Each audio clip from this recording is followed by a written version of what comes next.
All right. Mic check. You're.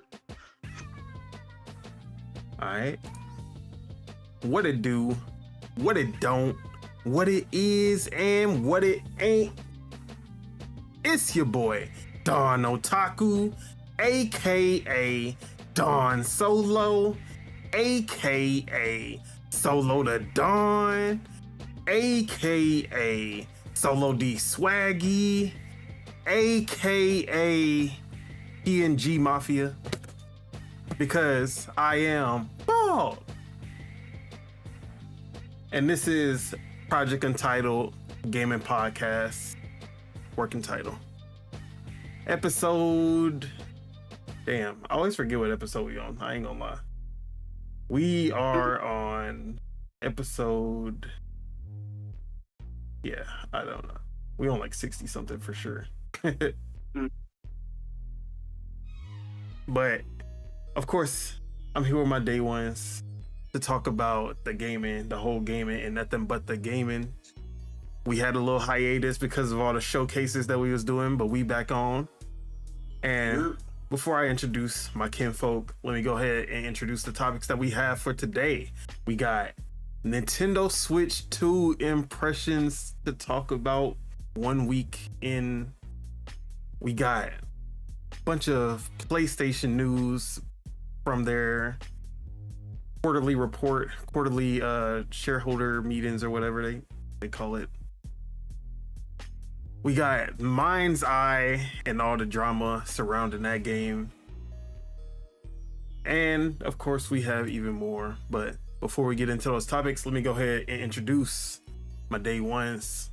Spirit of Truth, aka Lord Mars, aka Marzarus, aka Z-Ram, aka I don't even know what else he got, but what it do, what go down, what you been playing?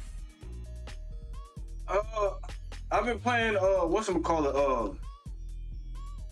Elden Ring, you feel me? Mostly off stream, like I was playing it on stream, then like niggas keep quitting my game. Then I was playing it on I played it off stream and I end up beating the damn boss like every time. I'm like, bro, I need to stop it. That's all you've been on there? The Night Rain? Yeah. So I know you said you was like kind of like it would. How are you feeling about it now that you've been playing more of it? I mean, it's a good game. Like it's short. It's like I fuck with it. It's just I don't think it's a game to really stream like that because it's not that long. But it's good. Do you feel me? Like I'm not gonna complain because like this is what I want out of what's that company, the ones that made Let It Die. Like, you feel me? I want co-op for Let It Die. You feel me? Like, but this is cool too. Like, you feel me? It focuses on the co-op. You feel me? Unlike the other Elden Ring, other Dark Souls games where it's like, oh, it's you there, can drop in if you want to. Yeah. It's not the focus. Right before the boss or right after the boss or whatever the case may be. The heck is going on? But yeah, I'm not complaining about the game at all. I was just thinking, I was thinking shit, like people might not fuck with it because of that, but hey, it seems like everybody fucking with it for real. But yeah, one day we'll see if I pick it up. I doubt it. You pick it up? I mean, there's a lot of games, bro. Exactly. There's a lot of games. But yeah, maybe it'll be on Game Pass and then I'll give it a shot. But yeah, then we got Year-Round Spitter, aka Spitter, aka the Raging Demon, aka Maximum Spidey. Although, can we really call him that? Because I ain't seen him on Marvel Rivals. Like, where else he gonna play Spider-Man? And don't say Marvel vs. Capcom. Don't. Yeah. Don't try that. Don't hate. Exactly. But what it do? What you been up to? Man's really tried to hate. What's good? What I've been up to? Playing some Valorant. Got back into Street Fighter.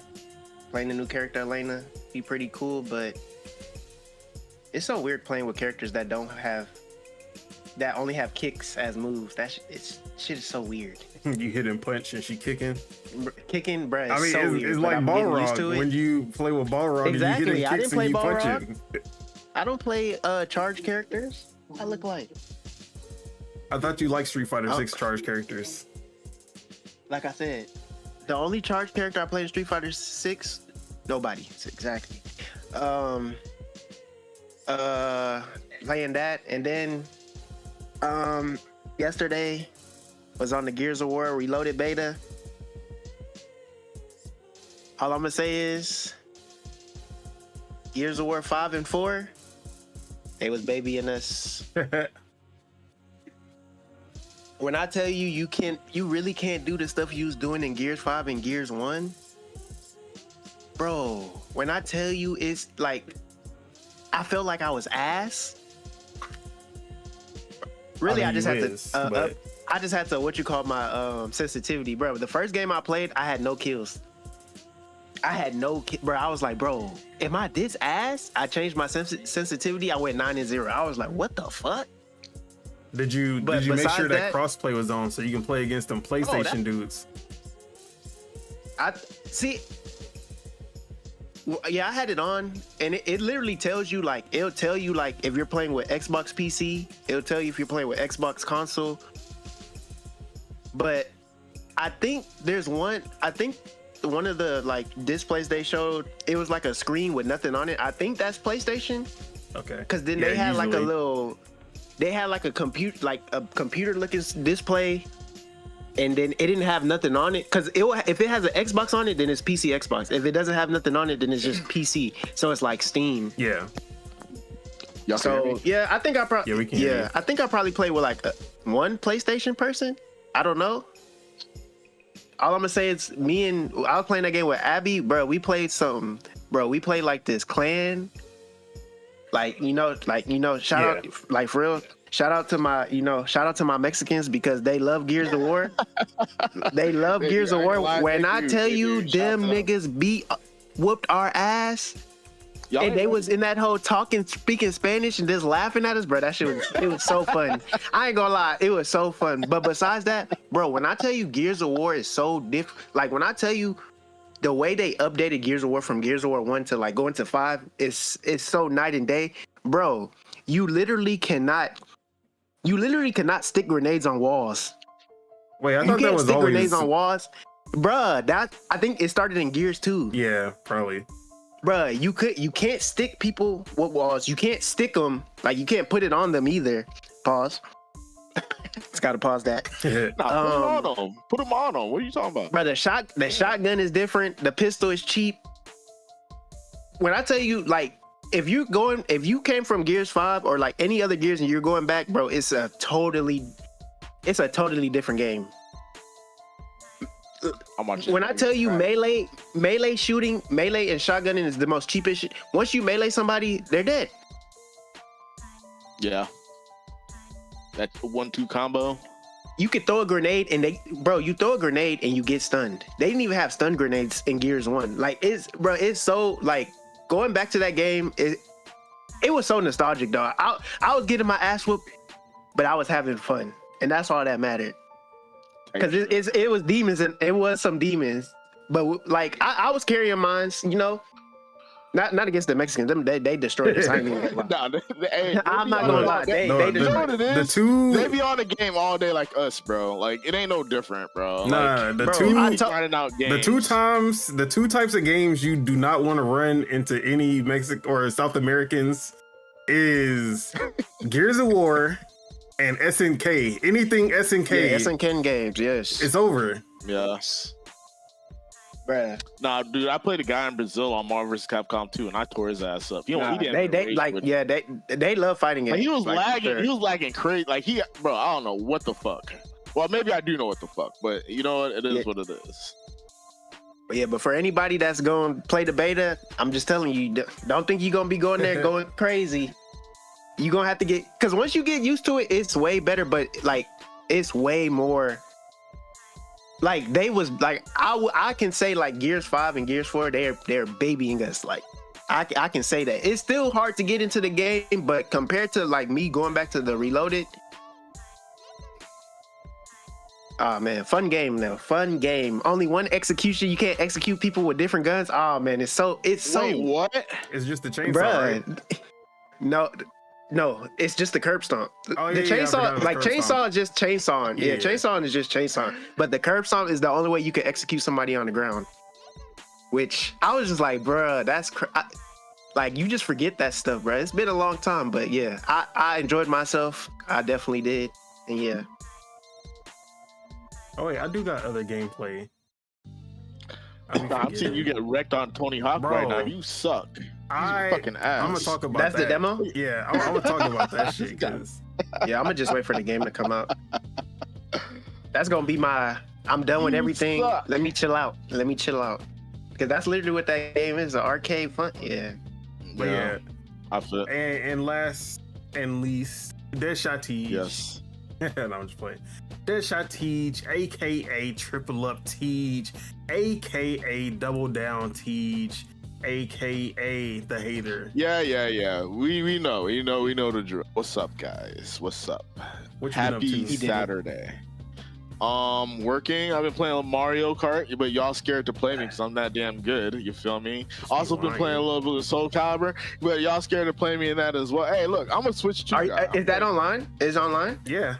He's ducking me though. Yeah. Are you getting matches? I'm not ducking. Look, shut the There's fuck no up. matchmaking, Look, but you can play against your friends. Oh, that's trash. Dang. It's trash, but that's trash. Bro, I ain't gonna lie. Soul Calibur, man, fuck Tekken 8. That's all I'm gonna say. Soul Calibur 2 is so fun, bro. Dang, I'm kind of upset about that. See, it worked for TJ because he can just get his peoples to join on the stream. Yeah, he got Whoa, my yeah. people. Half them niggas still got Switch 1s. There's only like Yeah, 3 that of us. too. Yeah, broke boy. No, I'm just playing. He says only 3 of us. That's Only like wild. 3 of us, bro. I'm not even gonna hold you. We've been playing Mario Kart. They don't want to play nothing else. So But I've been how playing you liking Mario Kart? I like it better than 8. Mario Kart 8 fucking sucked. But I feel You like just this be game lying. plays smoother with the chaos. So you said what? What you You say? just be lying. I'm not lying. Mario Kart 8 It's more is not chaos that with good. 24 people. But it's smoother. Like you could kind of evade the chaos a little bit because it feels wider. Mario Kart 8 feels narrow compared to this game. So it's like you It can't is. really dodge or nothing. I know, but that's what makes this game better. Like Mario Kart World is way better than Mario Kart 8. Easily. Better soundtrack, better graphics. I didn't unlock Diddy Kong yet. I'm trying to unlock So Diddy motherfucker. Kong. So when they put the 2 pictures showing the what you call it, and everybody was having the uproar, it was just for the uproar. It wasn't for. Bro, that is nothing. just gaming discourse in general. See, 'Cause I seen that, like, everybody's- I'm gonna talk about that when I get to it. Okay. All right. Because I was just like, bruh, y'all really doing this? I mean, in a standpoint of getting the interactions, I understand. But the people in the comments really, like, it's like, bro, y'all are bots. Like, Nah, it's drones, a minority, bro. You know what it is? People Y'all just get wanna paid for hate. engagement. People get paid for yeah, engagement. that's the thing. So, That's like, why at the end Twitter's of the so day, ass. People just say whatever just because they know people Just are to gonna get, exactly. ratioed or whatever, retweeted and shit. Like That single-handedly that- kind of made Twitter ass. I ain't gonna lie. It really did. I ain't gonna lie. Because it's Paying just people faking it just to get the reactions. and You it's don't so even mean that obvious, shit. too. It's so obvious too. You know what type of tweet I hate? It'd be like some thick woman with a little fupa, and they'd be like, "Guys, this is fat." Everybody be like, "Shut your bitch ass up." Happy Pride Month. That's all I'm gonna say. Anyway, yeah. So we're hanging out. Yeah, I played Soul Calibur. I played Mario Kart 8. So we're hanging out. Yeah, we're just hanging out. We're just hanging out. I It's like wanna he said take it there. something bad, and it was like, Hey, I look behind me too like that. So somebody, no, that was funny. you know what it is, man. But hey, it is what it is, man. Mario Kart 8. I didn't like Mario Kart 8. It was kind So of okay, another question. So are you Bro, enjoying your Switch? See, this is why I don't like this dude TJ, What are you talking about? I like the new game. We loved Mario Kart 8 from 2014 to Nah, like bro. 2023, No, bro. and then out of No, nowhere, no, he just don't like it no right. more. No, you're right. You're right. You know what changed? I became a streamer. Exactly. And now all the top level, pro level players want to. I want to play, and now I'm stuck in 12th place. Like, no, I'm good. See, Now Mario. See, what I never got humbled like that. What humbled me in Mario Kart 8 was playing it after 12 o'clock Bruh. and playing with Japanese people. Nigga, that's Straight how it demon. feels like. That's how Straight it feels demon. like with me. That's how it feels like, bro. That's how it feels like. I got whenever I stream that game. PTSD of a Waluigi always coming in first place. Don't know how he would do it, Dude, but he always came in first place. I have an op. This dude named from China. I think he's from China. His name is literally from China, bro. He will literally drive past me, right? Stop. Wait for me to pass him. Shoot me. I'm dead. He drive past every fucking item box. He does, bro. I swear to God, if I fucking find you from China, it's over, bro. It's over. That's all I'm saying. He not even be from China. It'd be somebody Bruh, trolling you. I know he's lying, bro. He's a liar. The fucker's a liar, bro. Shit. So it's looking like Mario Kart That still what boy's it a is. liar. Hey man, look. That was Mario Kart 8 though. This Mario Kart's Yeah, fine. and I'm hearing like, cause I seen a video of this guy. He was winning, right? And then all of a sudden, Peach came out of the air and tried to like. Bro, don't get me started. It almost took his first place, bro. That shit was too funny. Wait, you talking about me? Nah, it was like a video on Twitter. He won, but he was like, "What the fuck?" Because bro, you just see that motherfucker just drop down when he's about to get first place. It got a lot of verticality. Like there's a lot. Like people will literally drop from the heavens like on time. You be swear to God you're in first place. They just drop down. They won. Like that's I just want to know like, if the computer's still on that demon time, because that's the best part of. Bro, nah, bro. I was playing with my homeboy on stream the other day, and fucking what happened? Dude, I don't know what was up with the connection, because I was in his lobby. When I said there was a computer, like, there was just me and him, like, a bunch of computers, right? Nigga, there was a Waluigi. And I'm like, why is this Waluigi computer just stopped? Nah, the nigga ain't stopped. Nigga teleport. He still look like he stopped. I'm like, bro, I'm trying to shoot him. He's just standing still. I'm trying to shoot him. Shit goes straight through this dude like he's fucking Luke Skywalker at the end of that fucking movie, bro. Dude. I'm like, bro. And then next thing you know, he's like 200 meters in front of me and shit. I'm like, bro, fuck this game. Fuck this game, bro. It's cool. I still like it better than 8. Y'all can never change my mind. What else you been playing though? Just that and Soul Calibur. I haven't played. I want to play Street Fighter. I haven't touched it since the Lena drop. I want to play Tekken just to see if it's still ass, so I could go back to Soul Calibur and say it's so much better. Yeah. So I got a few things I'm play. I got some indie games I want to play too, so I've been looking at them. But yeah.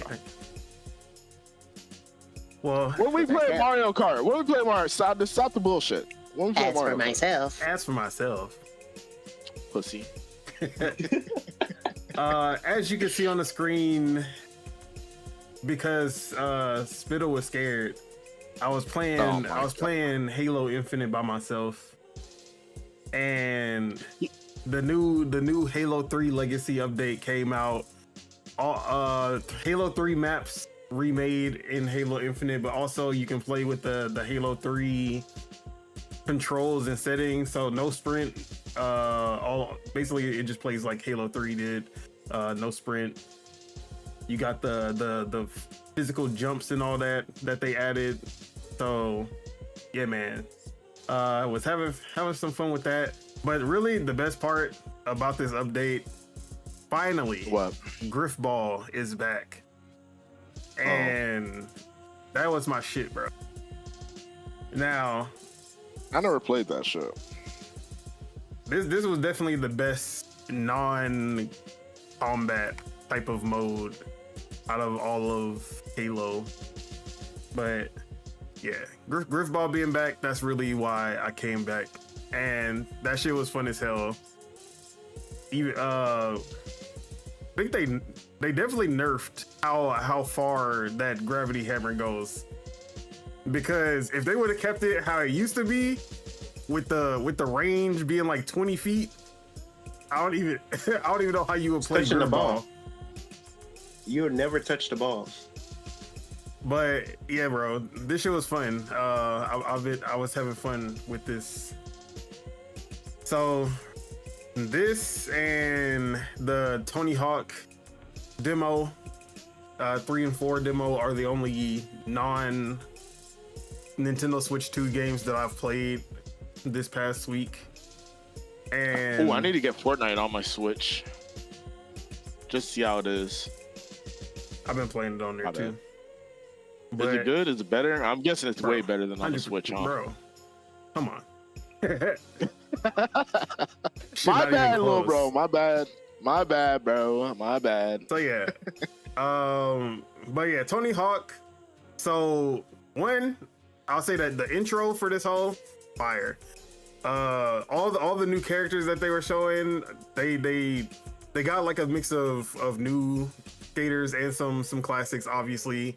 Chad Muska, Kareem Campbell. Let's go. Ghetto Bird. Let's go. What's his name? Rodney Mullen? Yeah, Rodney Mullen's back. Obviously, Let's Tony go. Hawk is back.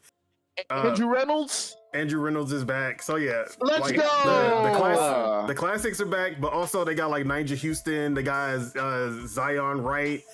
That's live. They got. You don't even know who Zion Wright is. Bro, I know who Zion Wright is from Twitter. I be watching skating videos. So yeah, I get all my skating information from Instagram. A lot of female. They got, this is definitely. Oh yeah, Bob Burnquist is back. But this is definitely a DEI version of the game because they got like 8 different female characters now.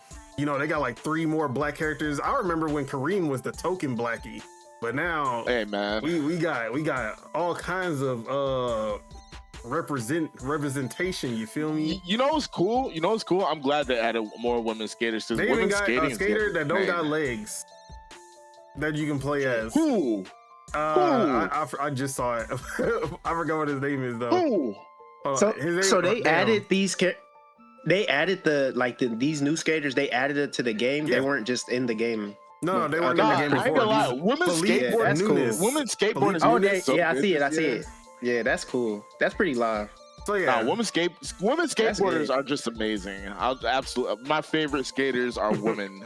Yeah, Tyshawn Jones is in this. I'm not gonna say what I want to say. Yeah, that's who I'm about to play with.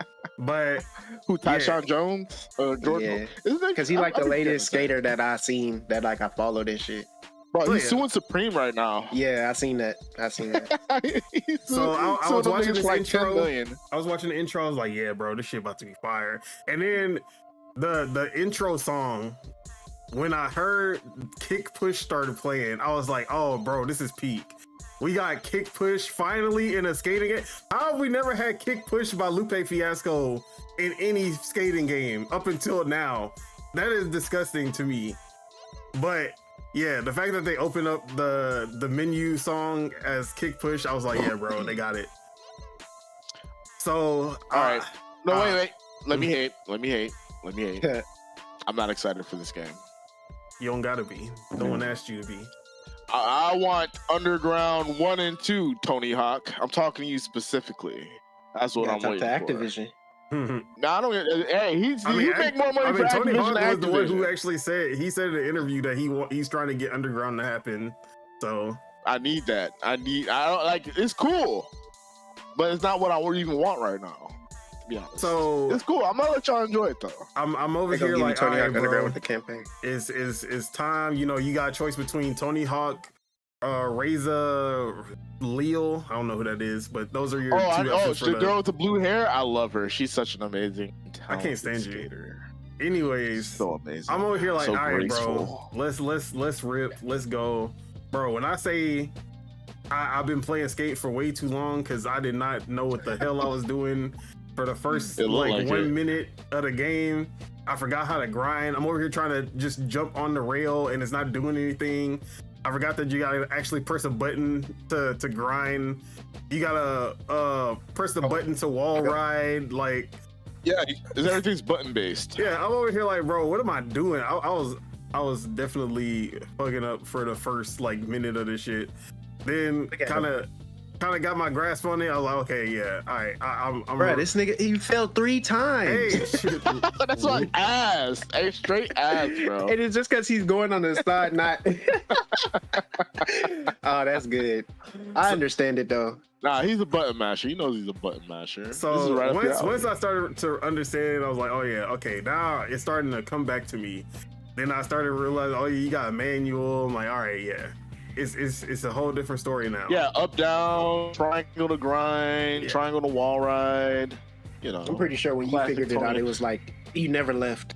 Nah, he just asked because he's been playing Tony Hawk his whole life. The game ain't. That's what I'm saying. Bro, When he figured it out, it's like, yeah. Skate overrided all of that.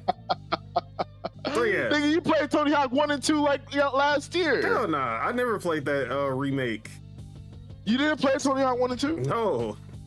I thought you got it for free or something. It's on Game Pass, but even then, I still didn't want to play it. Skate is literally do it your okay. damn self. Skate is do it your damn self. So I literally played like too many rounds of this, and I was like, yeah, bro, it's not Skate. I ain't gonna lie. Like the nostalgia. Once the nostalgia wore off, it was like, okay, yeah, I need Skate. It's not Skate, nigga. You try to do 2 360 hard flips in a row. No wonder your ass is on the ground. Like, what are you talking about?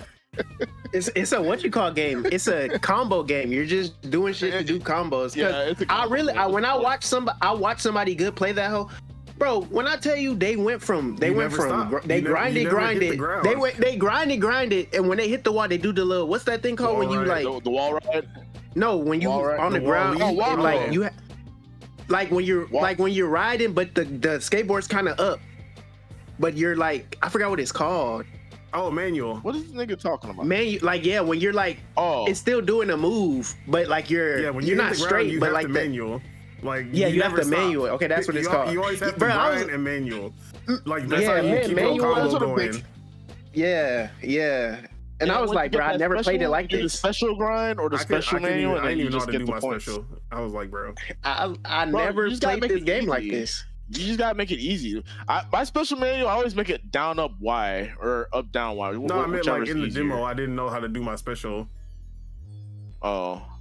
But yeah. Wait, is this created dude? You made a dude? This is Alyssa Leal or Reza Leal. She don't have blue hair. Oh, this game's phony. I don't like this game. But yeah, that was the Tony Hawk demo. I couldn't do it. I was like, yeah, bro, Skate can't come soon enough when it got textures. Bro, Skate is never coming, bro. Stop lying to yourself. But that is literally, I think that's all I've been playing on PC.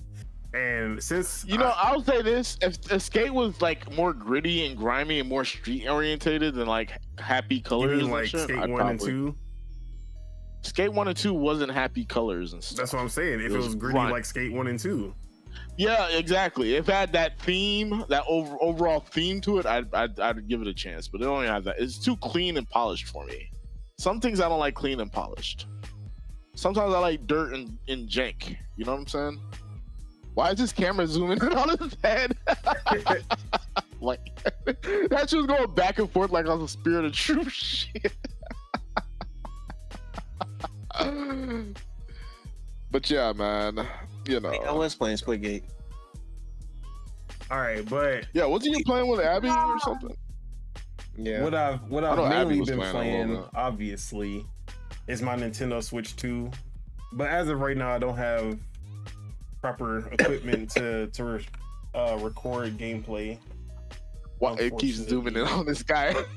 Yo, this is funny.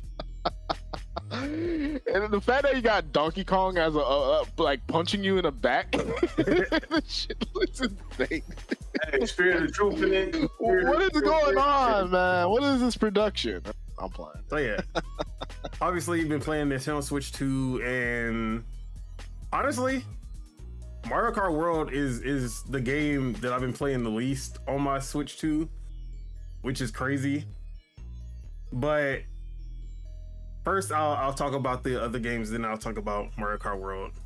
So there's 3 games I've been playing the most on the Switch 2. One of them is the greatest Pokemon game ever made, Pokemon Scarlet.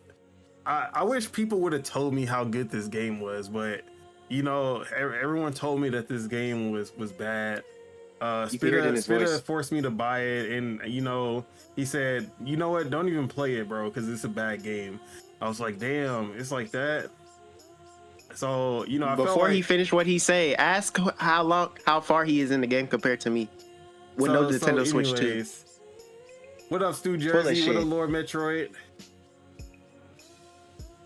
Wait, I can't believe this guy is lying in here right now about a game that he didn't even touch. So anyways, he when it came out. He touched it one day. And then he said, "What game is he talking about?" He said, "Don't play Pokemon this game Scarlet. no more. It's a bad game." And then I was like, "Damn, it's like that, bro." So, you know, I was like, okay, it's time to finally play Pokemon Scarlet. You know, after 2 years of owning it and only putting in 1 hour. God. And you trying to prove a point? When I tell you that this Pokemon is so live, bro. Is it better on the Switch too? Bro, 60 frames per second, 4K. Obviously, so it's playable now. It looks like how it should have looked and played on the Switch one, and that's all I can ask for. You get sound foolish. You heard it here first, folks. You heard it here first. This is Cope. Hey.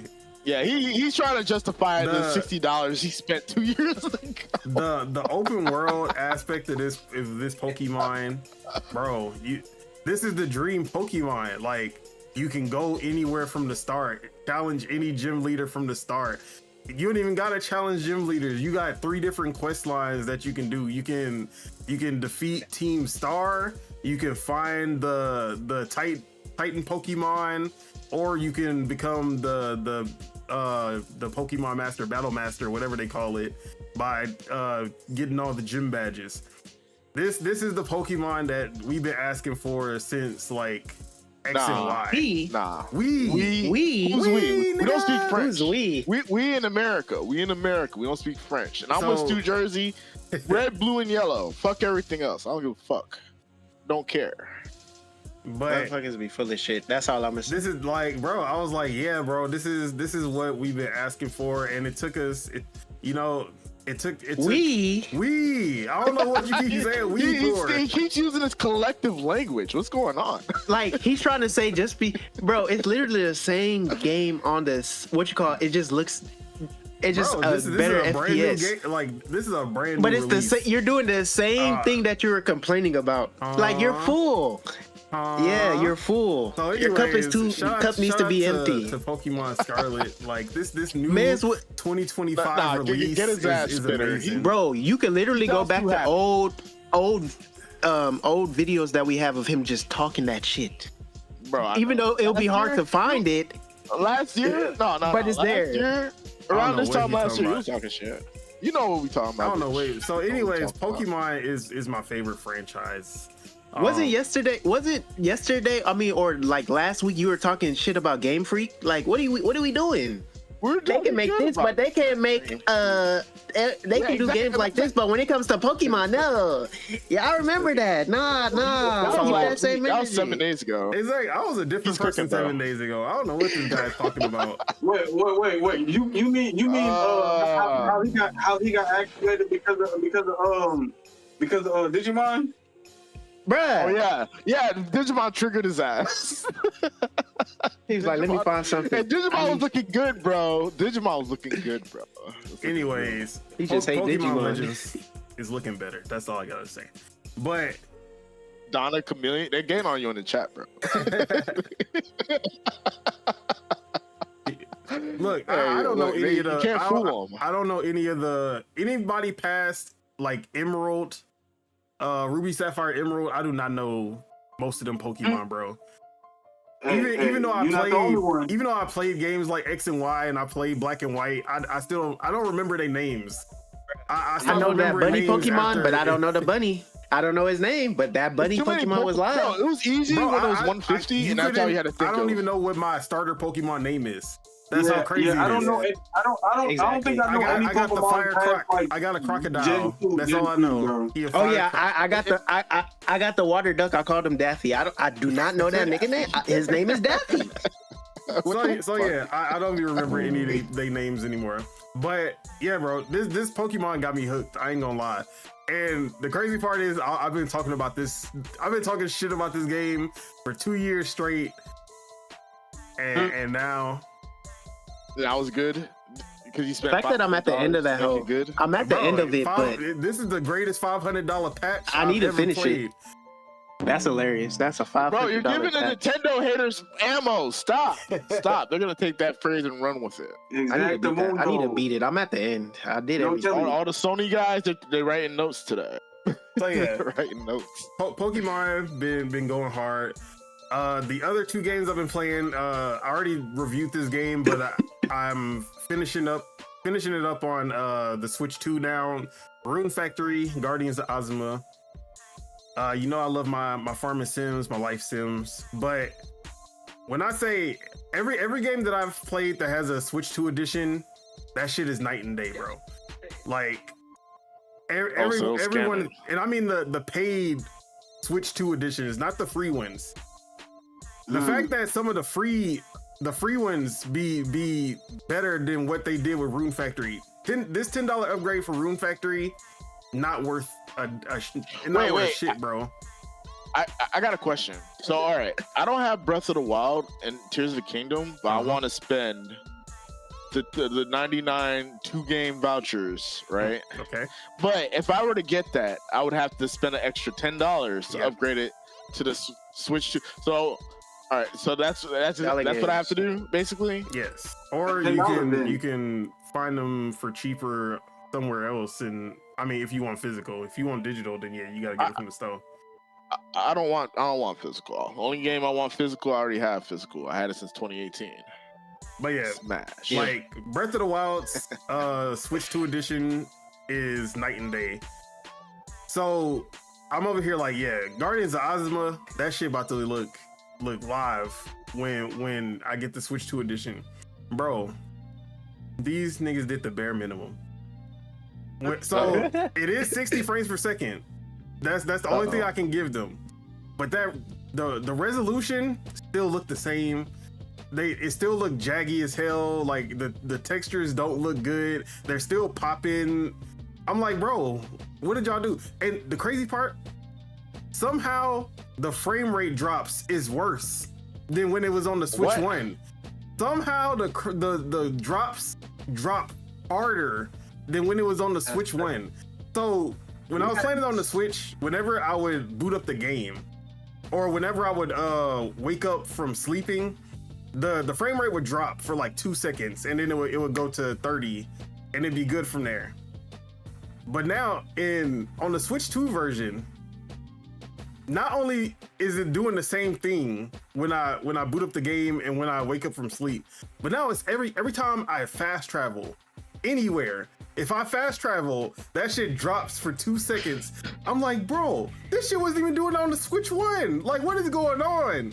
So marvelous, count your days. We've regressed. We've regressed. Marvelous, oh my God. count your days. I paid $10. And then the crazy part is I got a review code, right?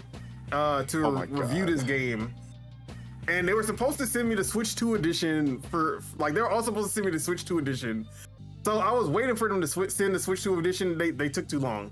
So I bought that shit for $10. Then they're gonna send it to me the next day. Count your fucking days. Oh no, that was destined. They was destined to hold you. My God. That was Give me a destined. copy. You don't need that copy. Give it to me. So yeah, Dang. they got me fucked up on that one. Man's going through it.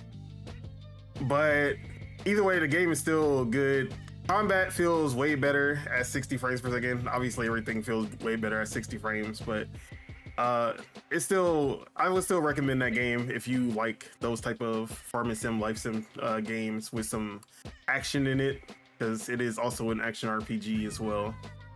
But the game that I recently picked up, and now that game has had me hooked, Fantasy Life and Oh God.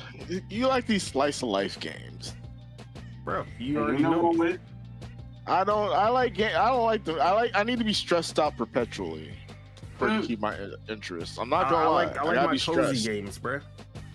Look, Mario Kart is stressful enough. I need something to bring my blood pressure down afterwards. So I ain't gonna lie, it is stressful because going from the fact that game looks like it shouldn't be stressful, but it is. Mario Kart. That's so funny about Mario Kart, bro. You know what it is? You're driving, but you don't want to drive by anybody. Bro, you don't want to be in no pack. I be seeing whole packs of people just getting fucked off. Like, I don't want people crazy out here. I don't want people in front of me. I don't want people behind me. But bro, you can't have it all. Just to eat that blue shell, and then you're good for a little bit, and until someone red shells you to death. So yeah, Fantasy Life. Complain about Mario Kart all day. This is a sequel to a 3DS game that I was in love with. Like I loved Fantasy Life 1 on the 3DS, and I've always hoped for a sequel. We got a sequel that only came out in Japan and only on mobile, and I told them to count their days for that one. But now we finally got a full-on console sequel that came out on the Switch and PC. I think it's actually on other consoles too. I can't even remember.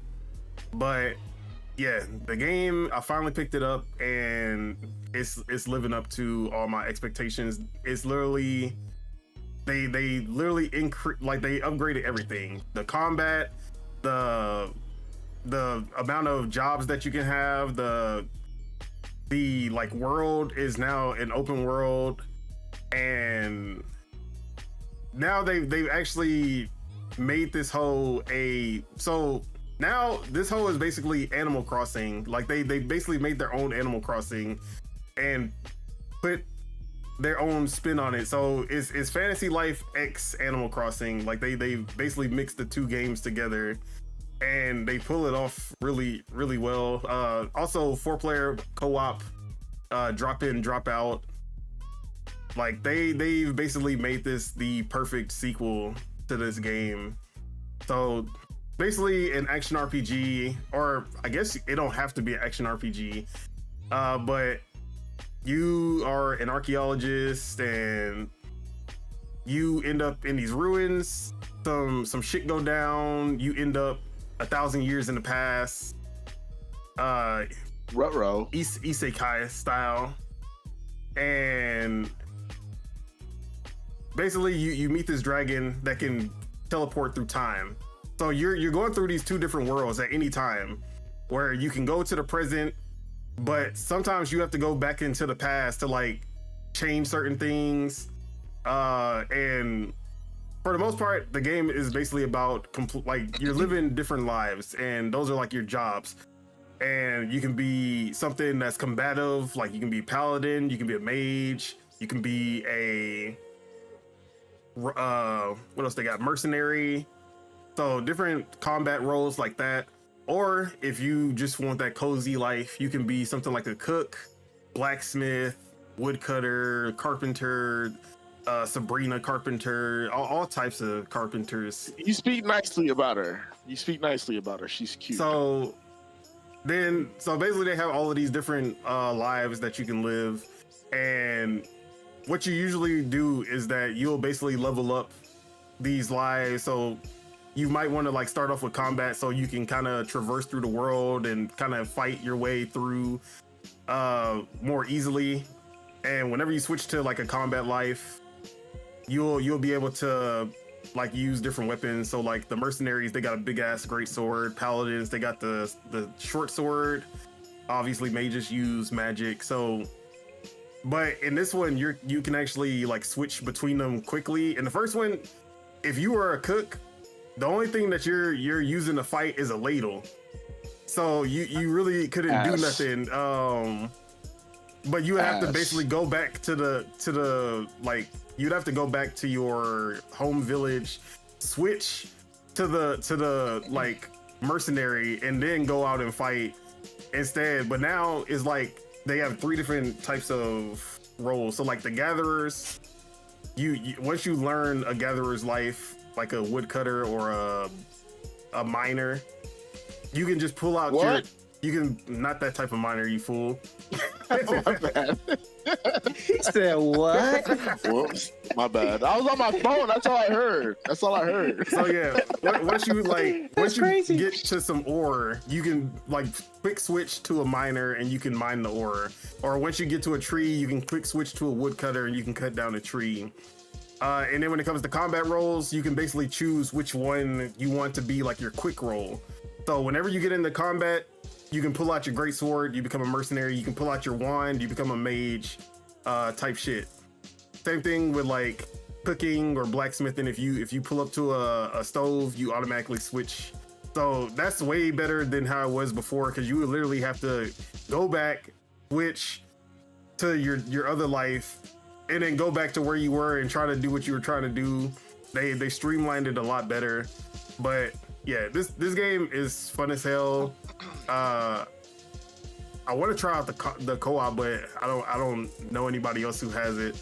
But I'm pretty sure that will be fun as hell in co-op too, because it has like Diablo-ish. Would I say Diablo? Maybe not. Definitely not as intricate as Diablo, but it is that type of isometric kind of ARPG. But yeah, that's Fantasy Life. Okay. But obviously the big one is Mario Kart World, and I already hate it. I hate everything about this game. Yeah, I love this game. It's my favorite game right now. It's the greatest Mario Kart, I think. Change my mind. You can't. I just realized that I just can't play Mario Kart anymore. That's what it is. Me and Mario Kart do not mesh. Like, something has. RP that chair, bro. You don't understand. See, now I can't do that. I gotta hold he's it grown. in. He's a grown man now. But we know that was Mario one of Kart the- 8. We know what happened with Mario Kart 8. So Hey, like, that was some one of things the funniest died sequences that I've day. ever just seen. Like, that was the most craziest thing I've ever seen. A person just winning the whole race, and all you see is the deadly Yoshi just. And there was nothing he could do. Bro, that was the funniest part, because it was literally nothing he could do. He couldn't speed up. He didn't have nothing to hit him with, nothing to speed himself up. He just had to watch himself lose, and he knew he was gonna have to start all over because he was trying to complete the whole game. It'd be like that, bro. You know what it is? Mario Kart, especially the later Mario Karts, it's mostly RNG based, bro. Like, it's always been RNG based, but now it's like, no matter how good you drive, bro, like, you're just gonna get fucked. It's like the Nintendo guys like put Weapon X in all they party games. Like, they really did, bro. Because Mario Kart 64, like, it's like a completely different game compared to like Mario Kart 8 or Mario Kart Worlds, bro. Like, you kind of make it a little bit. This game, like, you could take every countermeasure, every precaution. You have 3 shells and 3 more shells, and you're still fucked. Like, you're just fucked. and that's why I love it. What's wrong with this guy? I kind of like it. I kind of like it. Actually, It's we need to do an update on the Fantasy Critic after this, because we got 2 people wilding, and then there's me. So Hey, it is what it is, bro. Hey, I had one slot open, had the cop. You feel me? Hey, Hey, how you letting this guy beat you though, bro? He just choosing whatever. He is currently He's like beating Luigi. me, but He's Luigi. Look. Like, he's beating you by doing nothing. I ain't gonna lie. The bid that I just placed didn't even go through yet. I still gotta wait. But there's no way ends, you at the end of today. Yeah, there's no way you or Sub gonna buy it because you ain't got enough to buy it. So I'm straight. He's playing in your face the crazy right part now. is, I just be bidding on the indie games I know they don't know about, and I just put $0 because I know y'all not gonna pick it anyway. Oh man. But I ain't gonna lie. I ain't gonna lie. Dune helped me out for sure. And, bro, and that was a troll pick too. That game was supposed to be like a No, 70. it was a troll pick. I snuck underneath Chuck to take that pick. Like, I wasn't even supposed to really get that game. I was like, I already know Chuck gonna pick it. Let me just steal this bitch, and then I already knew it was, bro. I already knew. Look, Bro, that's probably why they didn't. Bro, that's probably why they didn't continue the what's it called. Because bro, they did not get the picks that they wanted. I counterpicked. That was I counterpicked Dune Awakening, thinking that shit was gonna be broken at launch, because every game that they have ever put out has been broken at launch. These motherfuckers decided to actually launch a game right for once when I needed them most to make it broken. Count your days, Hey, Funcom. I needed that. I needed that for my games that got canceled and shit. But yeah, so Mario Kart World. So yeah, when I say that, and I'm not even talking about online, because I play online, but I understand. Like these are demons over here online. It's okay. Yeah. Like I understand why I'm losing when I'm playing online. So I don't get upset as much online, because it's the fucking CPUs, bro, that really piss me off, bro. Because Nintendo, they make these. They be okay. So I've done, like, they was whooping me, right? And it wasn't like they was whooping me, Oh my God. but you know, it's always they're at the whooping end your of ass. the race that somebody just out of nowhere will pass me up. I'm like, all right, you know, I usually try to put my stuff on handling so I can hit them turns perfectly. But I was like, you know what? Yeah. I'm gonna get the fastest character with the Who's the fastest fastest character? vehicle. I mean, That's there's the fastest vehicle. it's like there's just like 4 different types of characters, and all of them kind of fall into it. So, and then same with the vehicles. Like, so I got the maximum speed possible, right? Maximum speed possible. 20 coins, which literally means I am going as Full fast. acceleration. Yeah, I'm going as fast as you can literally go in this game.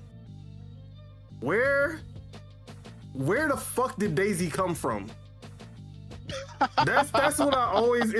How did she pass me up? Because I know Daisy's stats, and she's not one of the she's not a speed character. She's an acceleration character. I'm on a straightaway, 20 coins deep, Man. going as Damn. fast as possible. And she's just passed. I'm like, Nintendo, y'all literally lying right now. Like that's all I'm seeing is that y'all just be making shit up to make sure that they're able to pass you. Yeah, bro. The rubber band have been around since Bro. Super Nintendo. You can't even Don't give a fuck. you can't even beat the rubber banding in this game. The rubber band No, is she drafted you. No, She drafted you, passed bro, you up. There's no drafting, bro. Yeah, it Then is these what it motherfuckers, is. like you said, these motherfuckers be coming out the sky. And the thing is, you will not see They them. do. You won't see them do a single wall ride. You won't see them grinding like crazy. But when they trying to catch up to That should be you, tough. when they're behind you, they will pull out every move under the sun to make sure that they catch up bro. to you. They driving dirty out there in them streets, bro. The Mario Kart streets, bro. I swear to God, bro. Dude, it was Donkey Kong and Waluigi, bro. Both the motherfuckers tag team like the Dudley Boys, top rope. I'm on the bottom going to the finish line. Both them niggas. Oh my God, I don't want to talk about it. I'm about to get triggered. So compare like Mario Kart 8 was a grind trying to get the triple stars on 150cc for every single map. Mario Kart World, oh, bro, fuck them. That's all I gotta say. Because you will get first, and then that last Second, one, third, bro. That last fourth, race, they gonna find a way. They gonna find a way. And the crazy part is, when you first start off, they give you these rival characters, and you know who's the rival character. Like at first, it'd be like, bro, why is this Rosalina? Or why is the Donkey Kong going crazy every race? Like he is just going off. And he's always gonna be second behind you, or he's gonna be in first if you're not in first. And it's like, but then you realize once you get to the end, you unlock Donkey Kong, and it's like, oh yeah, I and don't it like does them, that. yeah. So it's like, oh, you know who you're about to unlock because they're gonna be destroying you, or they're gonna be trying their hardest to destroy you. So I'm over here like I realize the rival characters by the second match. I'm like, I know who you are. Like, I know exactly what's going on here. And I like that because isn't that from F-Zero? Like F-Zero had that same rival system. Yeah, right? it kind of feels like the Smash Bros. Whenever you new challenger, and then they be the hardest you'll ever fight. Like when you trying to unlock a Ness or you trying to unlock fucking Bro, nah, bro. I was playing 64 maybe like a couple months ago. I made it to Metal Mario. This nigga put the beats on me, bro. Like I'm trying to launch him. He ain't going no. He's just tanking that shit, bro. I'm like, bro, this motherfucker is crazy. So yeah, it's not even the RNG anymore though. That's the crazy part. Like I be in first place. It's the worst part about it. I just be in first place for the whole match, and it's not until that third lap that they decide, all right, bro, hit him with the nukes. Blue shell, red shell, red shell. You don't hear the song change when the song changes in life. You know something bad's about to happen, bro. Yeah. The song gets faster. Like no, the crazy part is he ain't lying. When the song gets faster, the crazy part is I saw it with my own eyes that I was in second place. And I'm trying to catch up to the person in first place. Motherfucker slowed down. And I was like, oh shit. Where, as soon as I passed them up, where did this blue shell come from?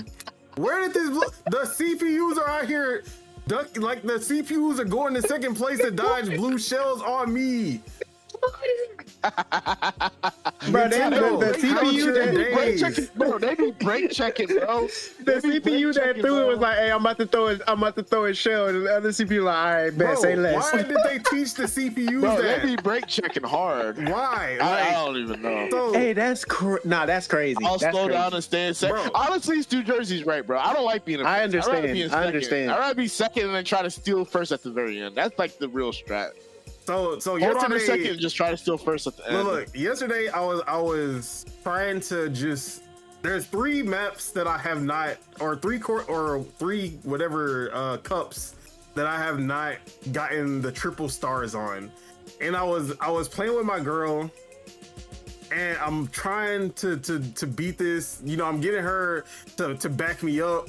You know, she in third place trying to take out second place and shit, bro. Y'all tag teaming? Yeah, we tag teaming.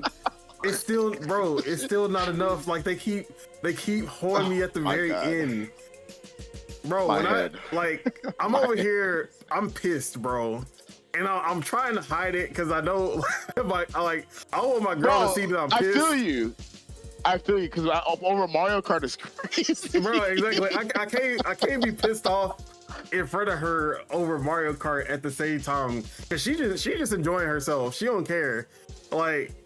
And I'm over here, bro. I'm fuming, bro. And I'm bro. That's why I hit that text. I put that in the chat and I tweeted that shit. I was like, bro, I want to box every person involved in making Mario Kart World right now, bro.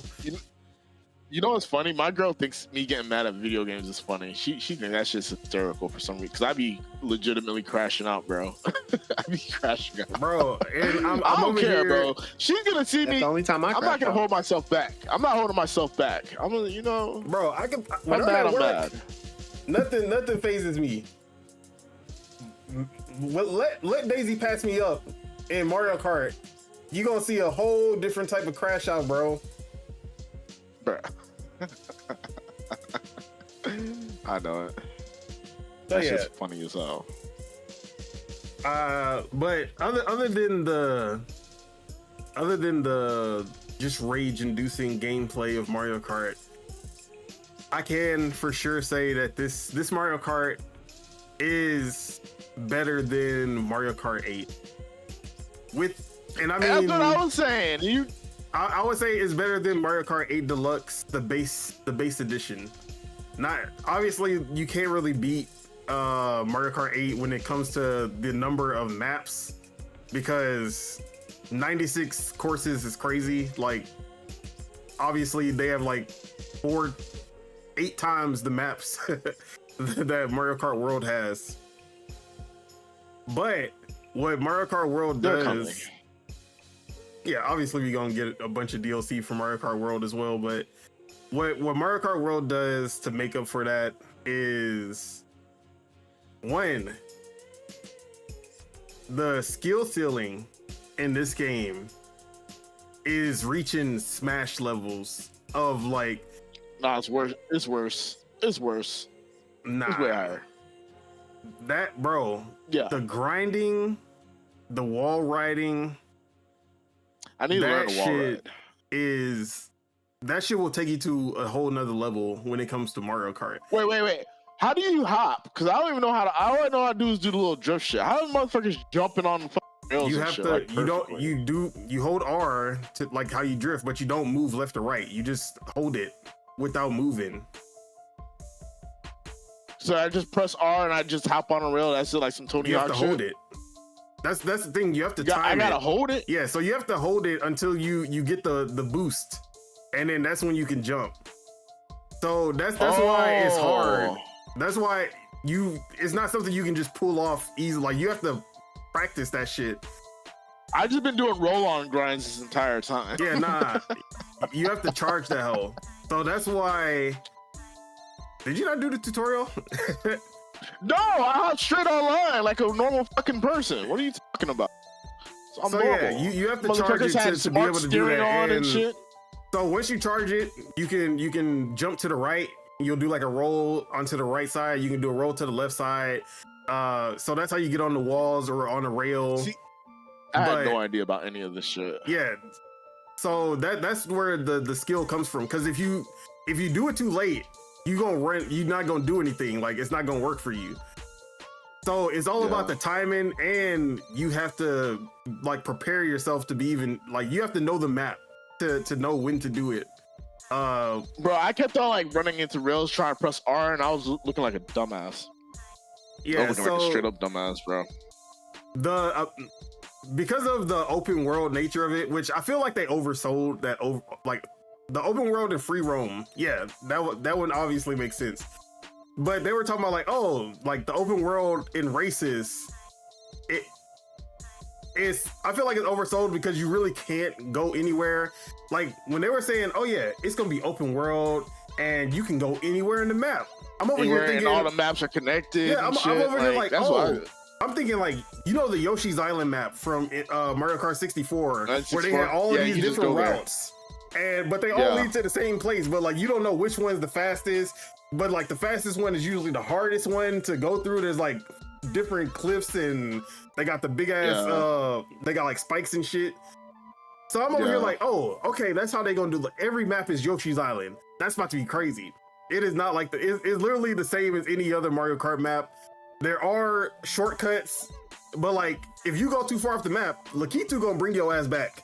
If you, and then like, I was like, okay, so at least now you can just go off course, right? No, like, if you go off course, it's gonna slow you down just like it would anytime. So I'm like, where does the open world actually come into the real races? It really don't. But it really don't. Nah, you're right. It don't, the shortcuts in this game are. You can make your own shortcuts in this game because of the wall riding and the grinding. I don't know if y'all seen some of these clips that people got on. Bro, I see that shit. World. I don't even want to touch Mario Kart World. I've been seeing niggas wall ride. Like, they're playing this shit like Tony Hawk, bro. I don't like this shit. If you wall ride on an object, you basically get another jump. And if you keep on doing that, you can kind of, bro, people were skipping 60% of the map sections. Like, what? I'm over here like, bro. So the skill ceiling in this hole is gonna be crazy, and I dread getting to that point online. And then they gonna find more cheap stuff. Yeah. Oh no, you know that's what they do. It's just the beginning. This hole is like fighting game, unbalanced fighting game level right now, honestly.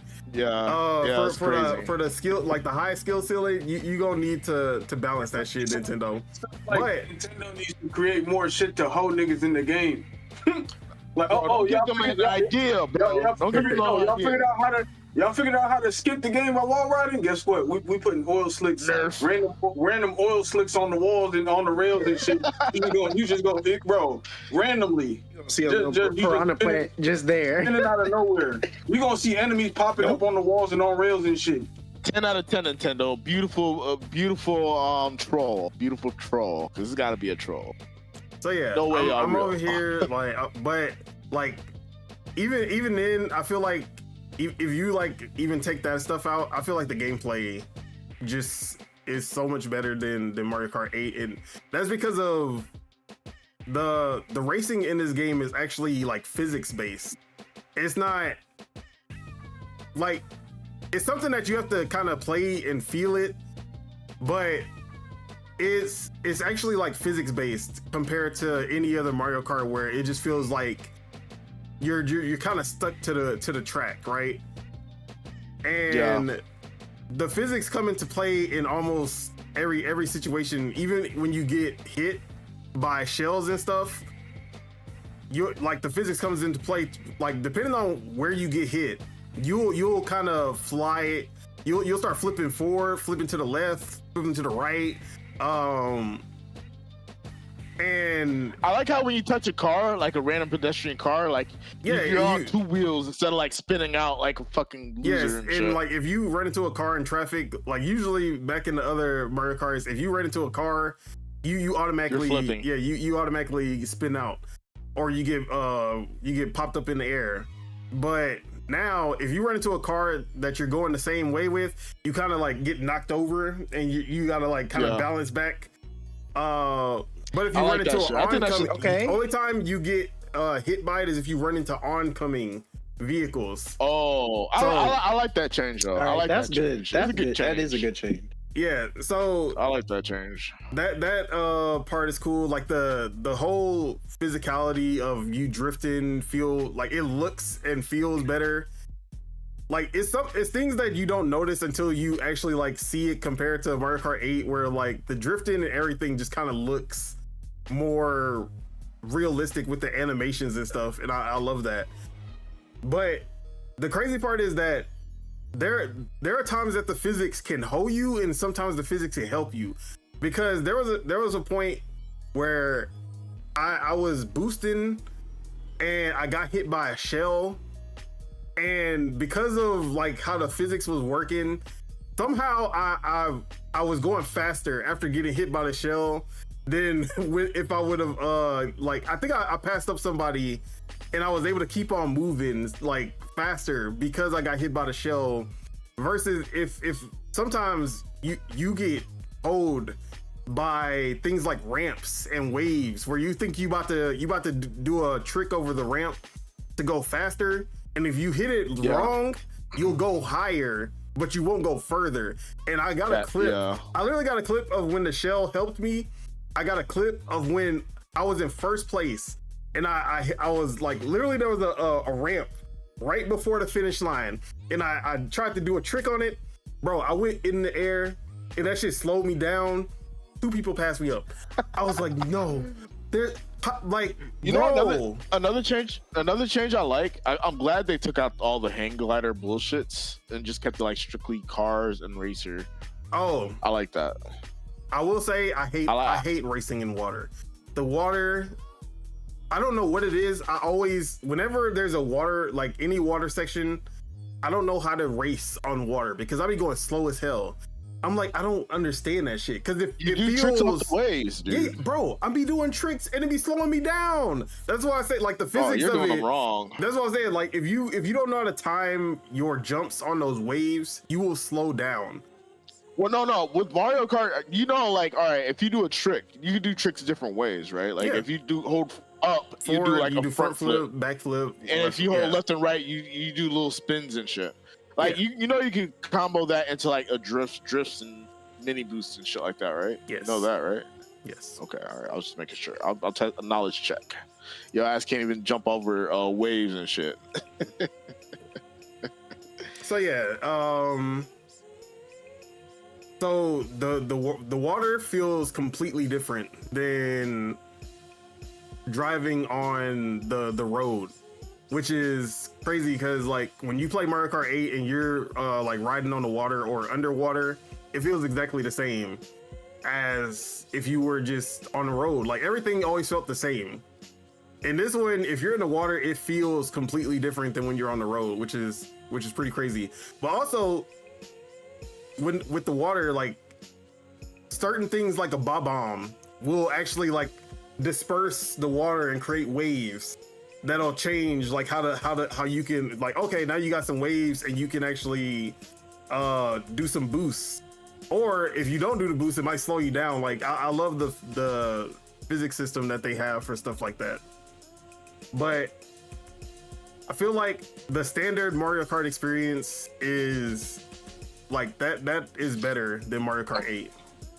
Now, Way better.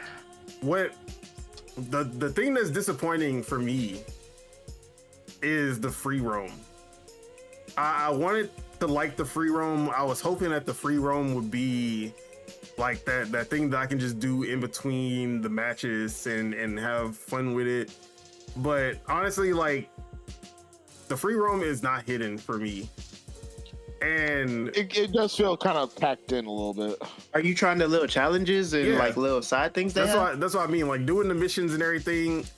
And it's not because the missions are bad or anything, because the missions are actually fun and they're hard as fuck. But it's the structure of the world and the map and everything. It feels like there is no structure whatsoever in this game, in the free roam. And what I mean by that is that I always say like, okay, like a Ubisoft game or like Forza Horizon, they put all of your objectives on the map at once. There's nothing hidden. Like you know exactly where everything is in Assassin's Creed or Forza. Like you know how to get everywhere. You can just put a waypoint, takes you right to it. And I hate that. I love games like Breath of the Wild where there's only like your main objective and all of the other stuff you kind of find on your own just by exploring, right? But in this game, it's so just devoid of anything. The map shows nothing except like the waypoints for the map only shows the courses and then you can kind of teleport to them. But they don't show you which missions you've already done and where you did them. They don't show you where you got any of the coins. They don't show you where you got any of the panels. They don't show anything. The map only shows the courses and that's it. So it's like, okay, how do I know how many P-switches I've gotten in this area? How do I know I'm done with this area? How do I know, like, you know, like I would want something that's like, okay, you've completed all the P-switches in this course. Now you can move on to the next one. Or at least show me on the map where I've hit P-switches and where I haven't. So I'm like, okay, this area has no P-switches that I've hit. So I should probably go here and try to find some more. They don't track anything, bro.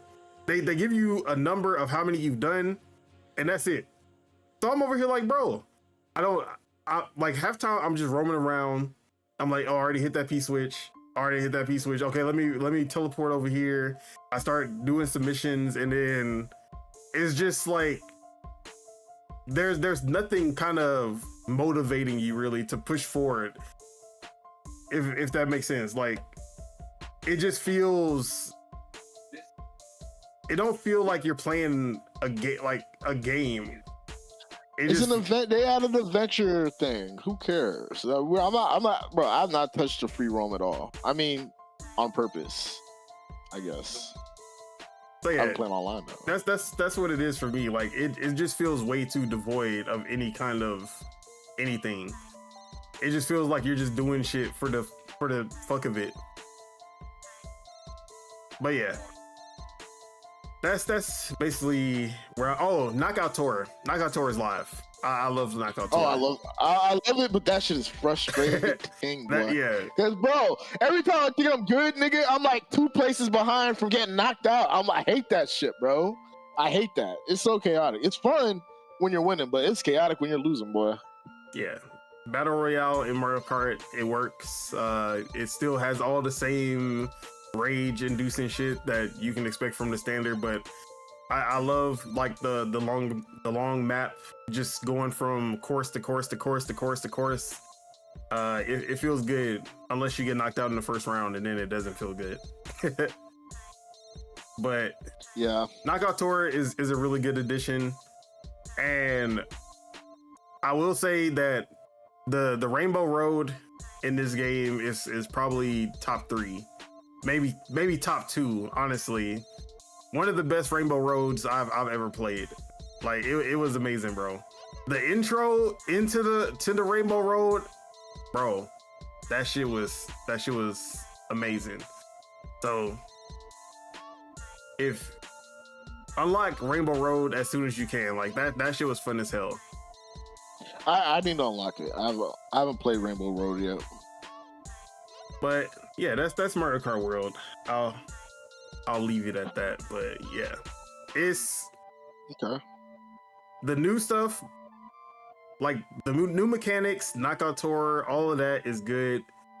And it makes it for me better than Mario Kart 8. But if you were looking to get Mario Kart for the single player experience, for the free roam, I don't think it's gonna be it for you. Good point. I ain't gonna lie, if you bought Mario Kart for free roam, I know what you are. Not a Mario Kart player. But you know, it is what it is. So yeah. But that is but yeah, I guess that's really it for the games.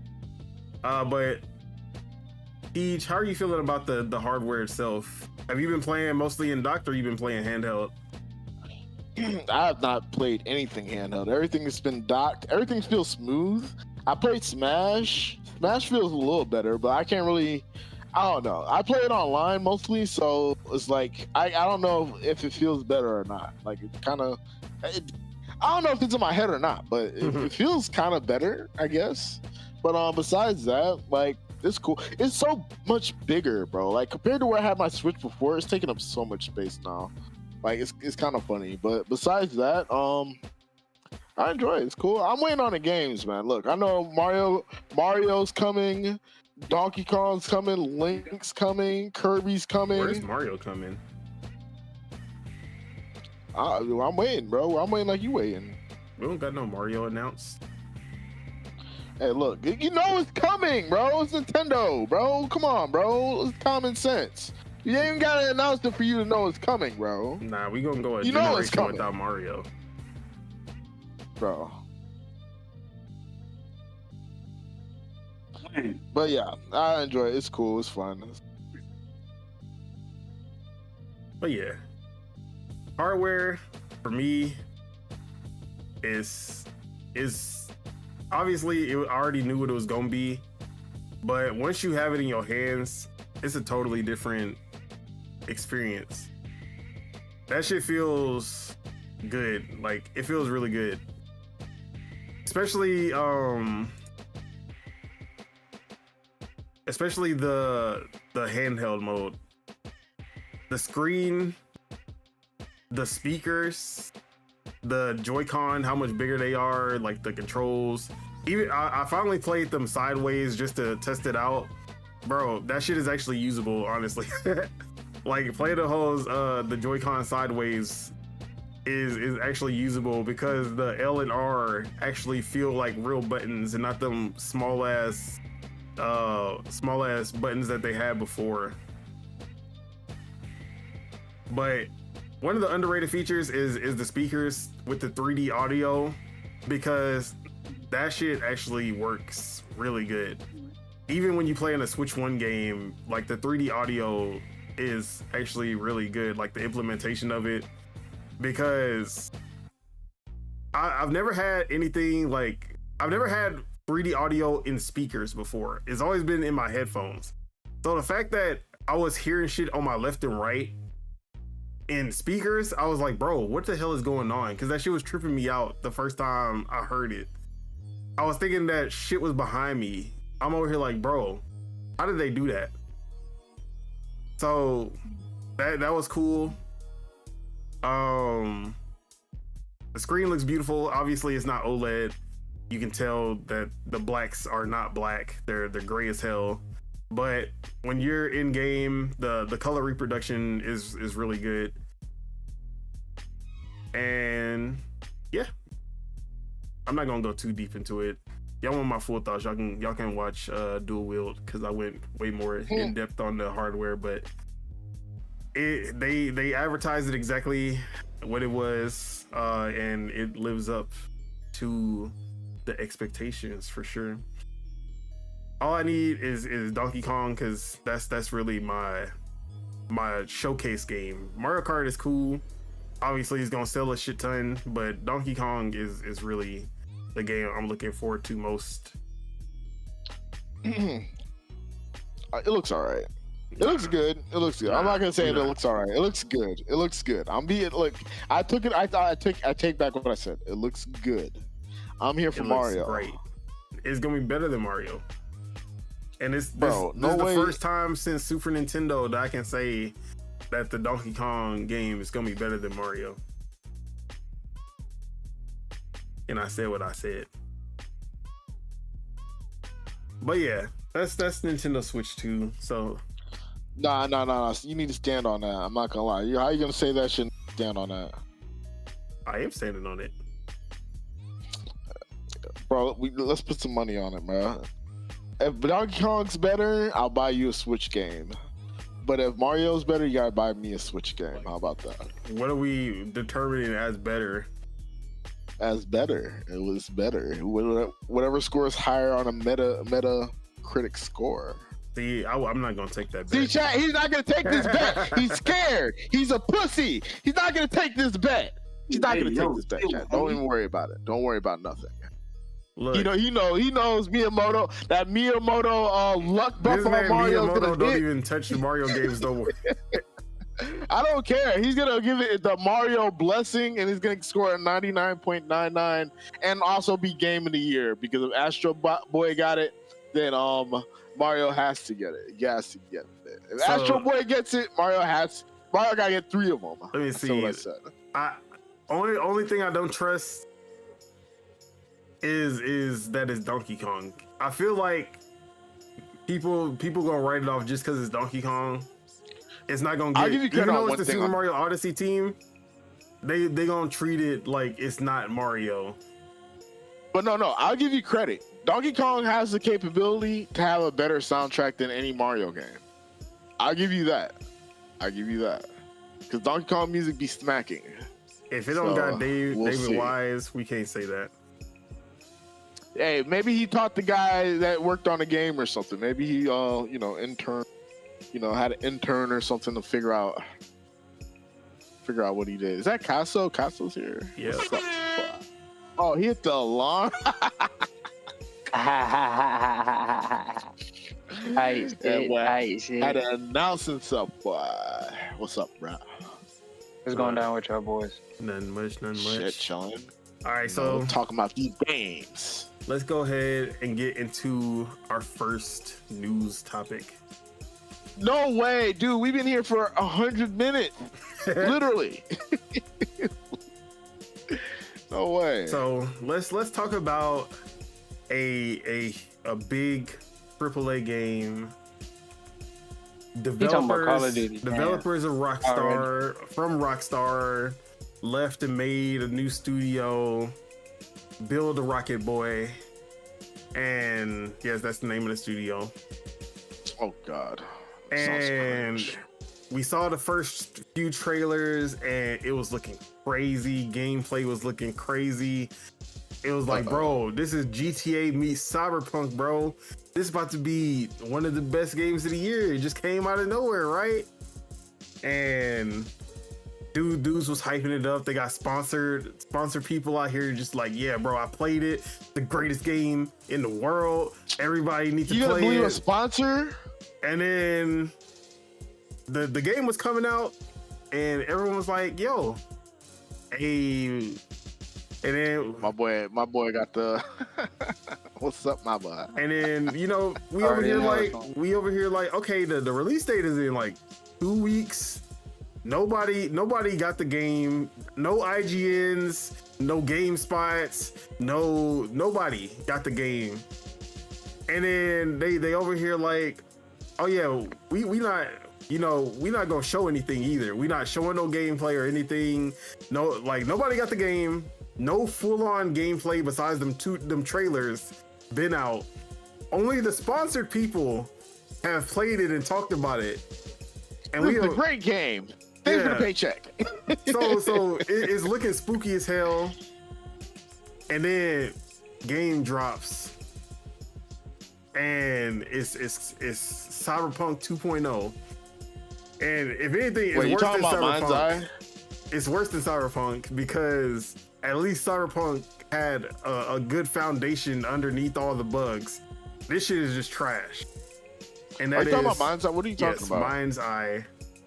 Oh yeah, I've been seeing nothing but the worst of the worst when it comes to, bro. They're taking away people's thing for streaming it. Bro, streamers are gonna stream that shit and they're revoking their their Game Pass. That is tough, man. That is so fucking tough. This game launched just broken as all hell. It's locked to 30 frames per second on all consoles, including the PS5 Pro, and suffers from constant stutter issues. Has messy performance on PC. It's just buggy across the board. There's crash issues. And of course, they didn't send out any reviews. They only had sponsored creators praising the game. And you got the crazy ragdolls and the crazy face bugs. Like everything is just wrong with this game. So I'm about to put up some footage on the screen from this game.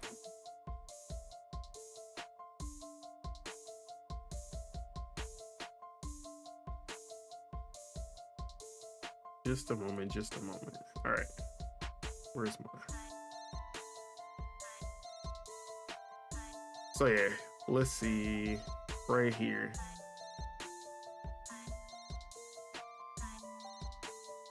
Why are you tripping? All right.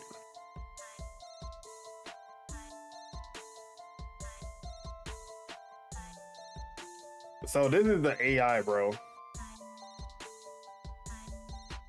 Oh yeah, I got the wrong window capture, don't I?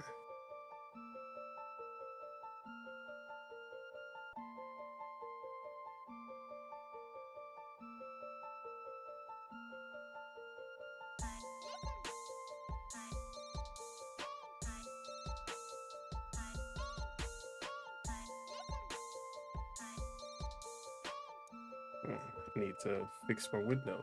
I forgot that I changed my layout.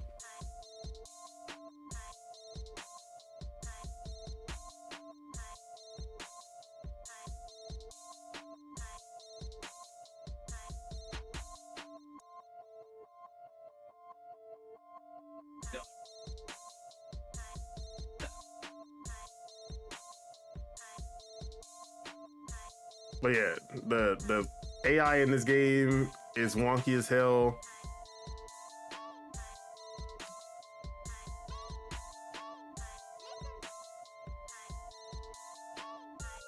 And then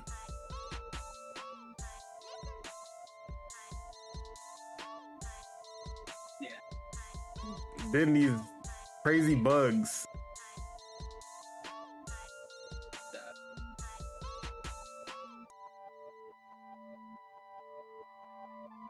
Oh, I'm tripping.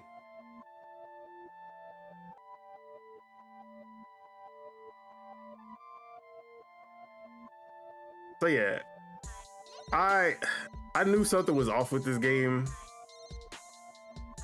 because this game is basically supposed to be a part of this blockchain game that that they announced, the same studio announced this game, and it's called Everywhere, I think.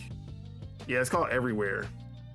So yeah, I played Everywhere. That game is horrible.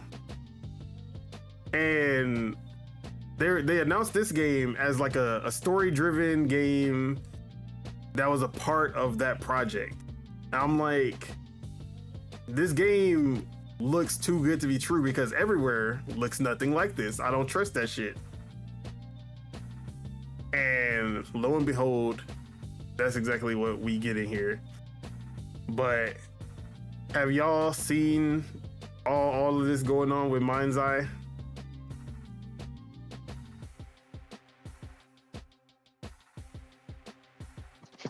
I have no idea what Mind's Eye is.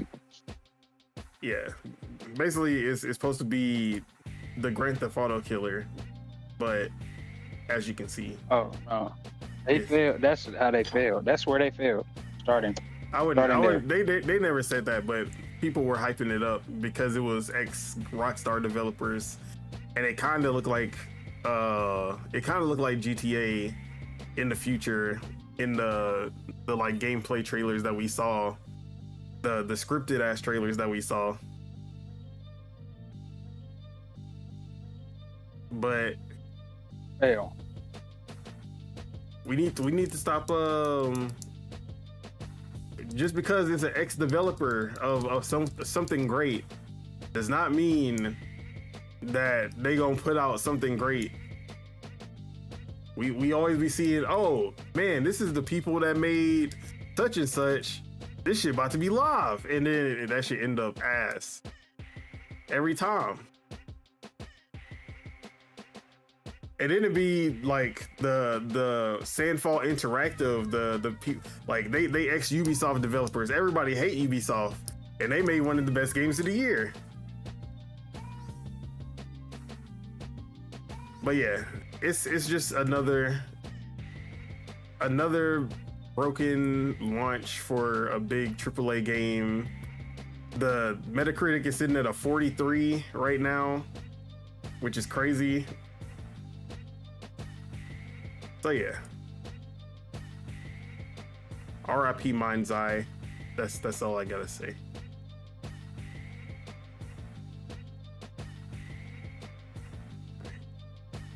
Let's talk a little bit about the Switch 2 and Koei Tecmo, because supposedly Koei Tecmo was out here defending the Switch 2 and its power. They said the power level is over 9,000, when people out here like Digital Foundry saying that it's under. But Koei Tecmo's producer Takuto Edogawa said that the Switch 2 is actually closer to an Xbox Series S than a PS4. Quote, there are a lot of characteristics when it comes to raw computing power, so it's difficult to generalize, but I think it can be thought of as closer to the Series S. And, you know, that's crazy, because that's what I've been saying for, like, ever since the specs leaked. I've been saying that it's going to be closer to a Series S. But we still got Digital Foundry, the experts supposedly when it comes to technical analysis, still saying that the Switch 2 is a PS4. But we got games coming out that we got games out now that are both on the Switch 2, PS4, and the Series S. The Switch 2 is outperforming the PS4 in almost every game by miles. We got Switch 2 games that are getting closer to the Series S. We got certain Switch 2 games that surpass the Series S in certain aspects. And somehow Digital Foundry still keeps on saying, oh yeah, this is just gonna be a PS4. So, you know, I don't know what Nintendo did to Digital Foundry and Eurogamer, but obviously something ain't adding up, because the developers are saying it's closer to a Series S. The specs is saying it's close to a Series S. The games that have been out already are saying that it's closer to a Series S. But Digital Foundry, who everyone considers like the expert, the one that you listen to in these certain situations, are the only ones saying that it's not. So we need to figure out what's going on with them boys over there. But you know, am I wrong to believe the developers who actually make these games or the YouTubers? What do y'all think? Am I in the wrong here?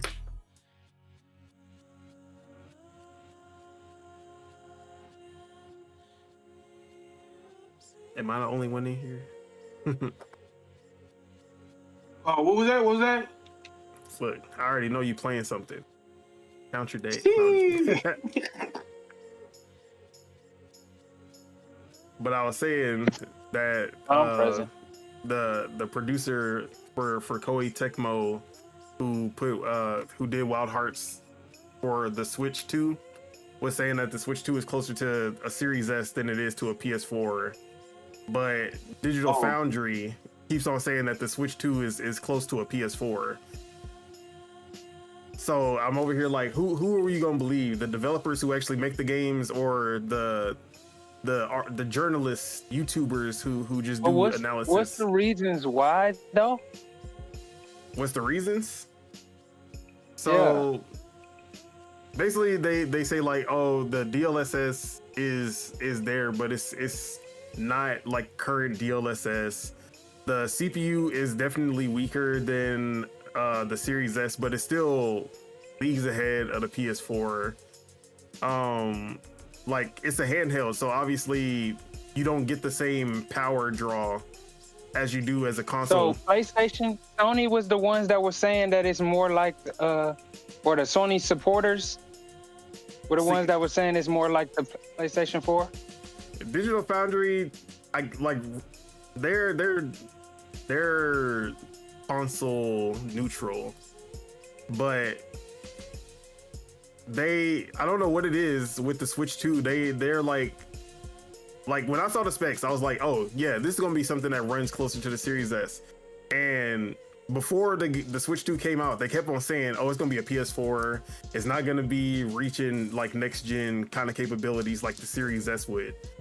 But then we get the games, and they're either surpassing the Series S or they're hitting close to the Series S, maybe at 30 frames instead of 60 frames because of the CPU. But when you look at the side-by-side comparisons, it's looking super close to the Series S version of the game. And some games like Cyberpunk's DLC can't even run on PS4, but they run it on the Switch 2. Oh yeah. So it's like, yeah. And then games like Street Fighter 6 is surpassing the Series S version of the game. So it's like Digital Foundry, but still, like, Digital Foundry is doing the comparisons, and they're like, yeah, man, this is an incredible port. You know, it's reaching the Series S levels, but overall, it's still a PS. I'm like, bro, what's going? Like, y'all contradicted yourselves even by doing this comparison. So now we got a developer who has worked with Xbox, PlayStation, Nintendo, and PC. They're Koei Tecmo. They're a big publisher, and even he's saying, "Oh yeah, it's closer to a Series S." So I'm like, who are we gonna believe? The journalists who the journalists are the people who actually develop the games. Right. So that's where I'm at. Yeah, definitely. The ones who develop the games. It wouldn't make I mean, it could make sense in a certain scenario for the developers to be on some drugs, but it don't seem like they're using irrational like comparison to figure that out. It looks like they're being very, rational and I guess across the board comparing what's more similar. And I feel like as soon as you explain like the games that won't play on PlayStation 4 but will play on the Nintendo Switch, that was just a plain giveaway. Yeah.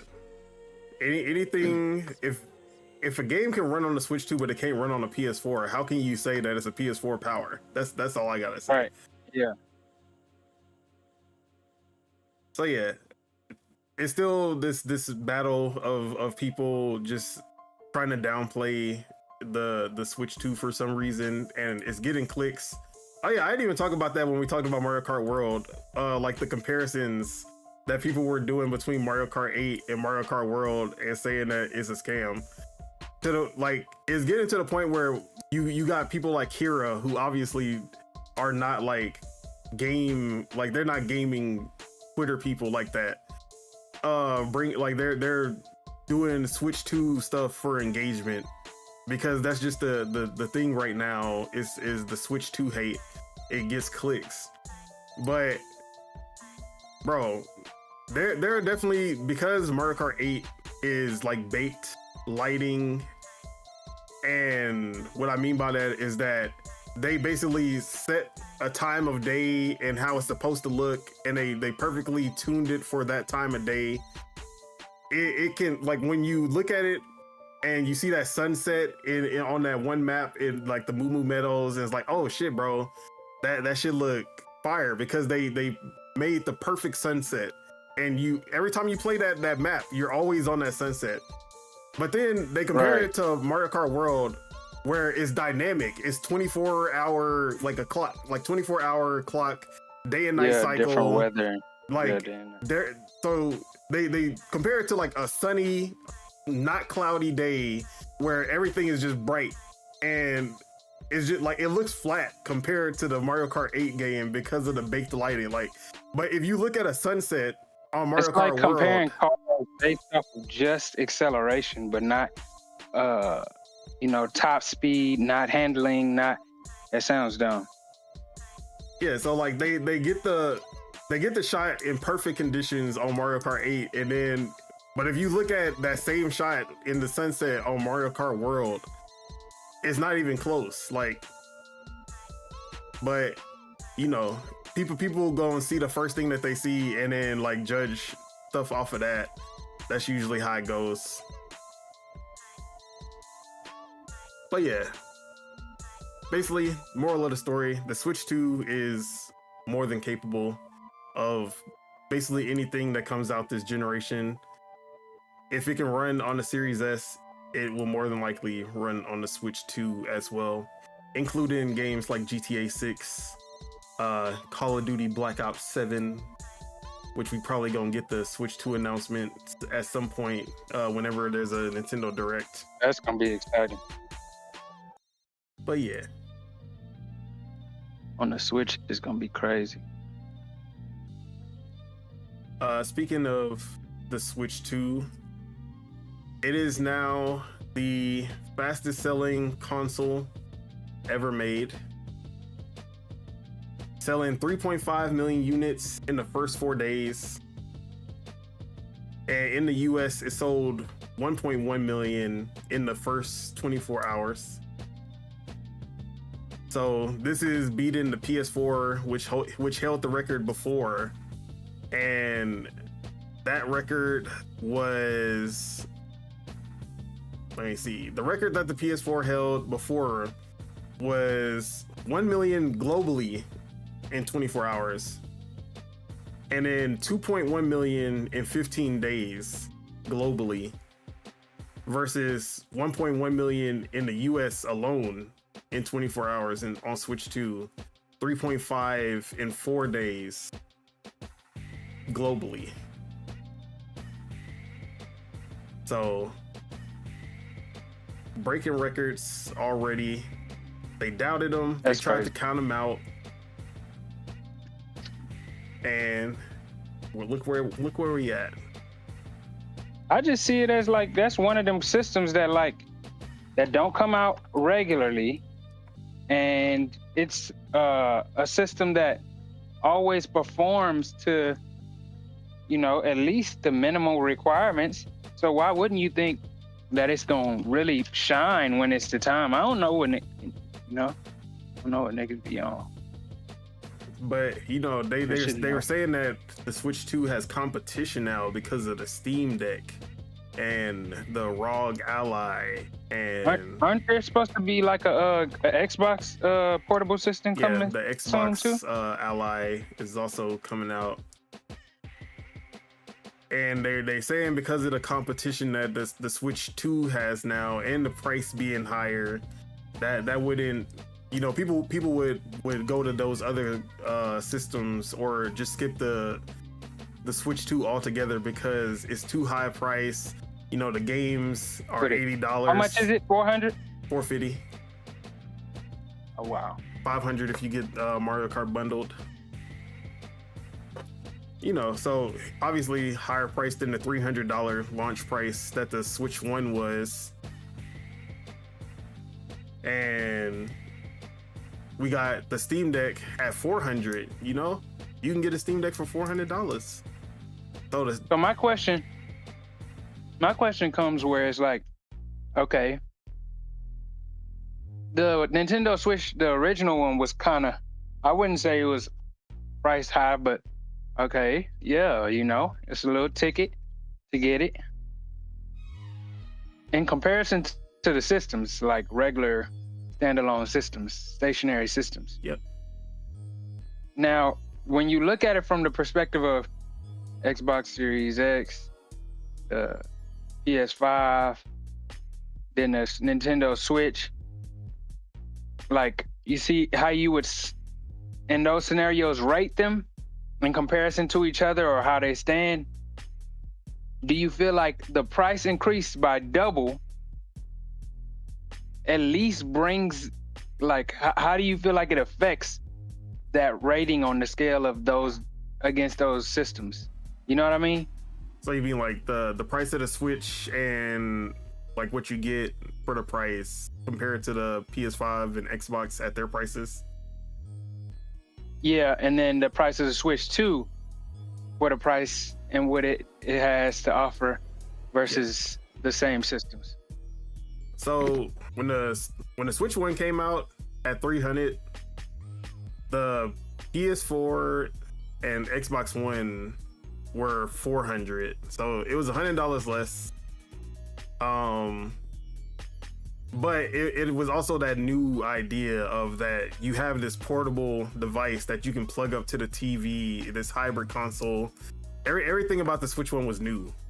And then you launched the console with one of the best games ever made, literally like a masterpiece game, Breath of the Wild. And that was also like already a highly anticipated game at the time. Like people have been waiting on that game since like 3 years before it even came out. People were hyping up that game.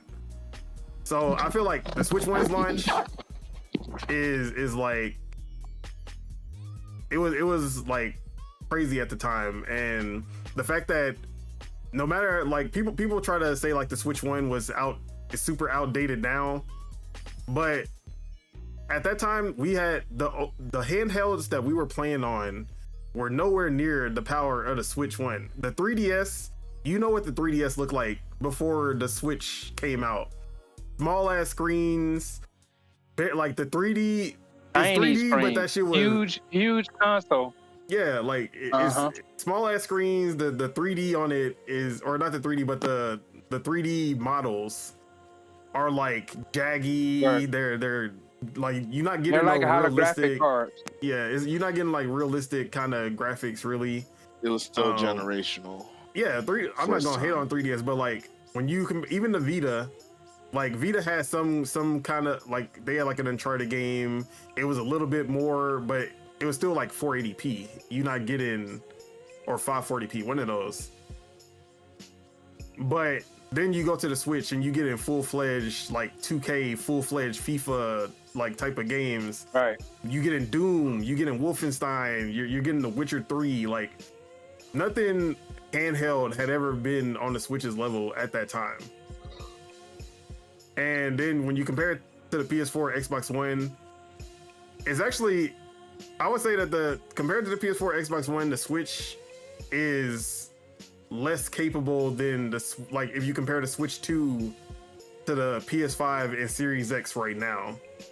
because there was definitely a bunch of games that the Switch One could not run that the PS4 and Xbox One could. But because of the Series S, it's like any game that comes out on the Xbox Series S and X, the Switch 2 should be able to run. So that's the difference. Like, you're gonna see way more third-party games. But that's if they come out. Oh, okay. No, that's because they got DLSS or whatever, right? Yeah, and we got up-resing. Yeah, on paper, the Switch 2 is obviously a lot weaker, but what it does is make up for it with things like DLSS and the fact that like developers know how to optimize for consoles. Just not. You heard me. Yeah. Developers know how to optimize to a certain 800 extent. gigs, bro. To a certain extent, for sure. But fuck Unreal. Yeah, I feel like for the price of what you're getting with the Switch 2, especially knowing like tariffs are involved, seeing that Xbox has raised the price of their consoles instead of lowering it, like technically you can get a PS4 right now for cheaper than the Switch 2. Obviously the digital only version though. But you mean PS5? It's a PS4. Did I say PS4? Yeah. PS5. But I think the Switch 2 for most people would stack up just as well to a PS5 or a Series X. You know what's funny? Like, all right, I was thinking about getting a PS5, like maybe in the next month or two. But now they're talking about they're making a PS6, man. I might as well just hold my money. Hey. I mean, PS6 is gonna be 2028, something like that. Well, why get a PS5? Them got to be donezo, bro. Like, what am I even getting hyped on this shit for? Might as well wait till 2028. What am I missing? Grand Theft Auto? I'll be all right. But this nigga here. Yeah. At the end of the day, for the most part, people buy Nintendo consoles for Nintendo games, and as long as Nintendo games are coming, which we've seen, they already got a good cadence of games coming out almost every month. For the beginning of the Switch what game's 2. coming out now? We got Mario Kart World at launch. We got Donkey Kong Bonanza next month. Metro Prime 4, Kirby Air Riders, Hyrule Warriors, Age of Imprisonment, and then there's one more, I'm forgetting about it. But they basically have enough games to go until, like, from June to December, they got at least one game. So yeah. Every month? It's all good. Yeah, at least one game a month for the first 6 months of the console's life. Oh, and Pokemon, and then a new Pokemon game. That's a system seller by itself. Mario Kart World and Pokemon, the two biggest system sellers for a Nintendo product, and they got them in the first 6 months. The Switch One didn't even get one. The Switch One never even got a new Mario Kart. Like they borrowed the Wii U's Mario Kart, and then because nobody got it on the Wii U. That's why. And then the Switch got the first Pokemon game in the year after it came out, and it was a remake of Pokemon Yellow, so it wasn't even like a new one. Ass. And it wasn't even like the Pokemon sucked. type of game that people liked. It was like a Pokemon Go kind of version. Bro, honestly, that shit was such a ripoff, bro. I bought that game, played that game. Nigga, this is just Pokemon Go with extra steps. What are you doing? It was fun. Shit sucked. I gotta catch 1,000 Pidgeys to get it. I mean, I know that's how I gotta actively throw them accurately. Come on, man. But yeah, I hated that shit. When you look at the lineup, at first I was like, yeah, the Switch One is winning because they had two generational games at the beginning, Breath of the Wild and Super Mario Odyssey. But when you start to look at the consistency that they got with the Switch 2, I think Switch 2 lineup actually probably might end up winning in the first year, because they actually just announced another they're not game. re-rocking nothing. Yeah. But speaking of, we just got a new Switch 2 game announced that came out of nowhere, and that is Splatoon Raiders. Oh, I've seen that. I've seen that on Twitter. Yeah, they dropped it in a tweet, right? Persona is a Bro. good game. I ain't gonna lie. It's pretty hard. Wait, you said Persona? They hate their own fans. He says Splatoon. Oh, Splatoon. I said Splatoon. I was about to say. I was like, oh, he playing They Persona. dropped that shit. They dropped that shit in a tweet, right? They don't even give a Bro, fuck. They don't got no confidence they in it. announced this game in the Nintendo Today app, which is like their small kind of announcement, like, or at least the things that we've been seeing in Nintendo Today app was like the Legend of Zelda movies is coming out in 2026 type, like small stuff like that. But now they just came out of nowhere and was like, hey, we got a brand new Splatoon game spin-off coming out on the Switch 2. And then they got a trailer and everything. I'm like, bro. So they RIP Directs, because if they gonna go ahead and just like announce stuff like that in a tweet and on the app, it's a wrap for. No, I'll say this. Imagine what they do announce, like officially. You know what I'm saying? Like if they're giving the Splatoon spinoff list, like I can imagine, you know, Mario getting 20 trailers. And Splatoon has become like a top 5 franchise for them. So it's not even like this is some small type of game. Like this is one of their biggest franchises now, especially in Japan. But I was hyped just seeing a new, because when I was comparing the Switch 2 to the Switch 1 lineup, I'm over here like, bro, you know, the Switch 1 had Splatoon like 3 months in, Splatoon 2. That was a good ass get. But now they were like, you know, we're not about to drop this console and not have a new Splatoon within a year. So yeah, they announced this and a Splatoon 3 Switch 2 update, which I also played. I forgot to talk about, and that shit look crispy as fuck now. But yeah, man. Someone say it's just re-rock, buddy. You played that game 20 years ago. Why you getting hyped for something that you already played? I mean, that game is only 2 years old, and it's still getting 20 updates. years ago. Unlike Mario Maker. But they started giving Mario Maker updates within 7 months. I'm still waiting on the mouse They gave controls up. for that. What, for Mario Maker? Yeah, Are they updating it? probably. They updated everything else. Might as well. They don't like that. They don't like that game. Or they just Come gonna on, make Mario let's be Maker real. 3. They not gonna add mouse controls, so you go buy Mario Maker 3 instead. With mouse controls. You play Mario Maker more efficiently with the Nintendo mouse Joy-Con. That's how they're gonna say it. I bet you money. But yeah, why are these subtitles just in the middle of the screen? Who does that?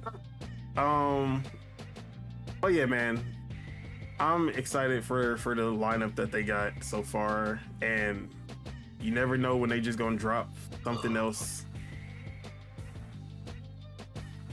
But you know, there is one thing that we gotta talk about when it comes to Nintendo, because we gotta bring the torches out, because they've ruined gaming with the Switch 2. You know, we've been praising them, we've been giving them all their flowers, but they actually Who did ruined, Nintendo piss off by existing? They ruined They the piss video off? game industry, because they forced these companies to make $80 games. Oh, they made the precedent. Yeah, you know, They set the it was precedent. all Nintendo's fault. None of these companies were ever gonna do this until Nintendo made Mario Kart World Nigga. $80, and then they said, you know Bro. what, if they can do it, we can do it. Bro, I don't want to hear nobody. Nigga, I paid $100 for Sparking Zero. You had a choice. Nobody mad about that. You had a Nobody was choice. mad about that. You had a choice to buy the $100. game. No, you had a Nah, choice not bro. to spend $100 on the game. Hey, I spent still get the the game. $100.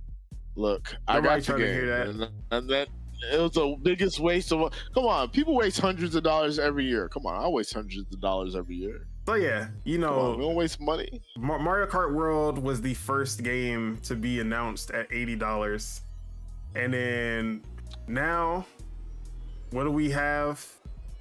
We see Xbox saying that. Xbox over here saying that they gonna start charging $80 for their upcoming games. And cut it out, TJ. And look. We're over here like, I'm just okay, glancing. you know, I'm over here thinking, oh, they just mean Call of Duty, because Call of Duty is a game that's big enough to charge $80 for. But Xbox was like, no. It's not only gonna be Call of Duty. We also gonna put the Outer Worlds 2 at $80. And probably even more coming up besides Outer Worlds 2. Really? And I'm over here like, yo, the Outer Worlds 2? $80? Are y'all crazy? So besides people blaming Nintendo for this, what do y'all think about this precedent that these non-big franchises, these like Call of Duty, you can charge $80 because it's Call of Duty, bro. People gonna buy it regardless. First of all, are you buying Call of Duty for $80? Yeah, console is. So yes. not even act like he was. Like Call of I Duty was talking to players. him. I'm talking to you. Oh, me? Obviously not. Yeah, But you. obviously I'm not. But I'm talking about the Call of Duty people who show up every year. So the same with Mario Kart. Mario Kart can get away with $80 because it's Mario Kart. That is a game that sold 70 million copies. Mario Kart makes more sense to sell for $80 because they're gonna update this game to the console's lifespan is done. See, like I said never spend this that money before. ever again. Look, people call me a shill and all kinds of things, everything under the sun. But when you buy look, if I buy Mario Kart World at $80, you know what I'm not gonna get hit with? Microtransactions. Everything in the game I can unlock for free. It's in the game. It's in the game. Exactly. Like I don't gotta worry about. It's already I purchased. don't gotta worry about. Oh man, he got that new Mario skin, and I don't got that. Oh, his guns look live. Wait, he leveling up just by paying money? Like no battle passes, no nothing. Hey, when you spend the $80, that $80 gonna stretch until they finally drop an expansion pack with some new maps. 3. Like they gonna drop the expansion pack with some new maps, and then knowing them, they gonna add that to the Nintendo Switch Online service, like they did for Mario Kart. Exactly. So you gonna get it for free regardless. So just hold it down. They hold you down. But $80 Call of Duty Battle Pass, $300 300 Call of gigs. Duty coming next year. Yeah, 300 gigs already taking up your space. You gotta. Bro, I can't. It's bad. It's gonna be crazy, bro. On the Switch 2, how is Call of Duty gonna fit? You have to get extra storage to play Call of Duty on the Switch 2. They better put. Dude, I'm getting Call of Duty on the Switch 2. They better put the full game on the cartridge, because if you start downloading that game, it's over. Like, you gotta take every single game off of your hard drive. And that's why, bro. And then not only that, bro. You can spend $80 for Call of Duty just for them to renege on that Call of Duty, make the new Call of Duty next year. Where your money really going to? Where's your money going? That's the crazy thing. None of the shit carry over. At least Mario Kart World gonna last for a few years. You know what I'm saying? Like, that shit lasts a whole generation. Actually, like you get a whole generation that same Mario Kart. And I know this Mario Kart probably gonna. So it's like I'm fine. $80 for like 5-6 years of gameplay. I'm cool. I don't care. Nigga, that's like what, $10 a year or something. But yeah, back to Outer Worlds 2 though. I think this is crazy. Like, I know this isn't Obsidian, because even Obsidian came out was like, yeah, we don't make the prices. You know, if you want to talk about the $80 price, you gotta talk to Xbox. But I don't know what they're thinking with now. I'm two minds. I'm at two minds of this because I have Game Pass. Outer Worlds 2 is in Game Pass. I don't care what the price actually is, personally. If anything, you know, I'm kind of petty, and I actually love that they raised the price to $80 because that means that the PlayStation dudes, they paying $80 for Xbox games now, and I love that. I love that for them. Charge them more, if anything.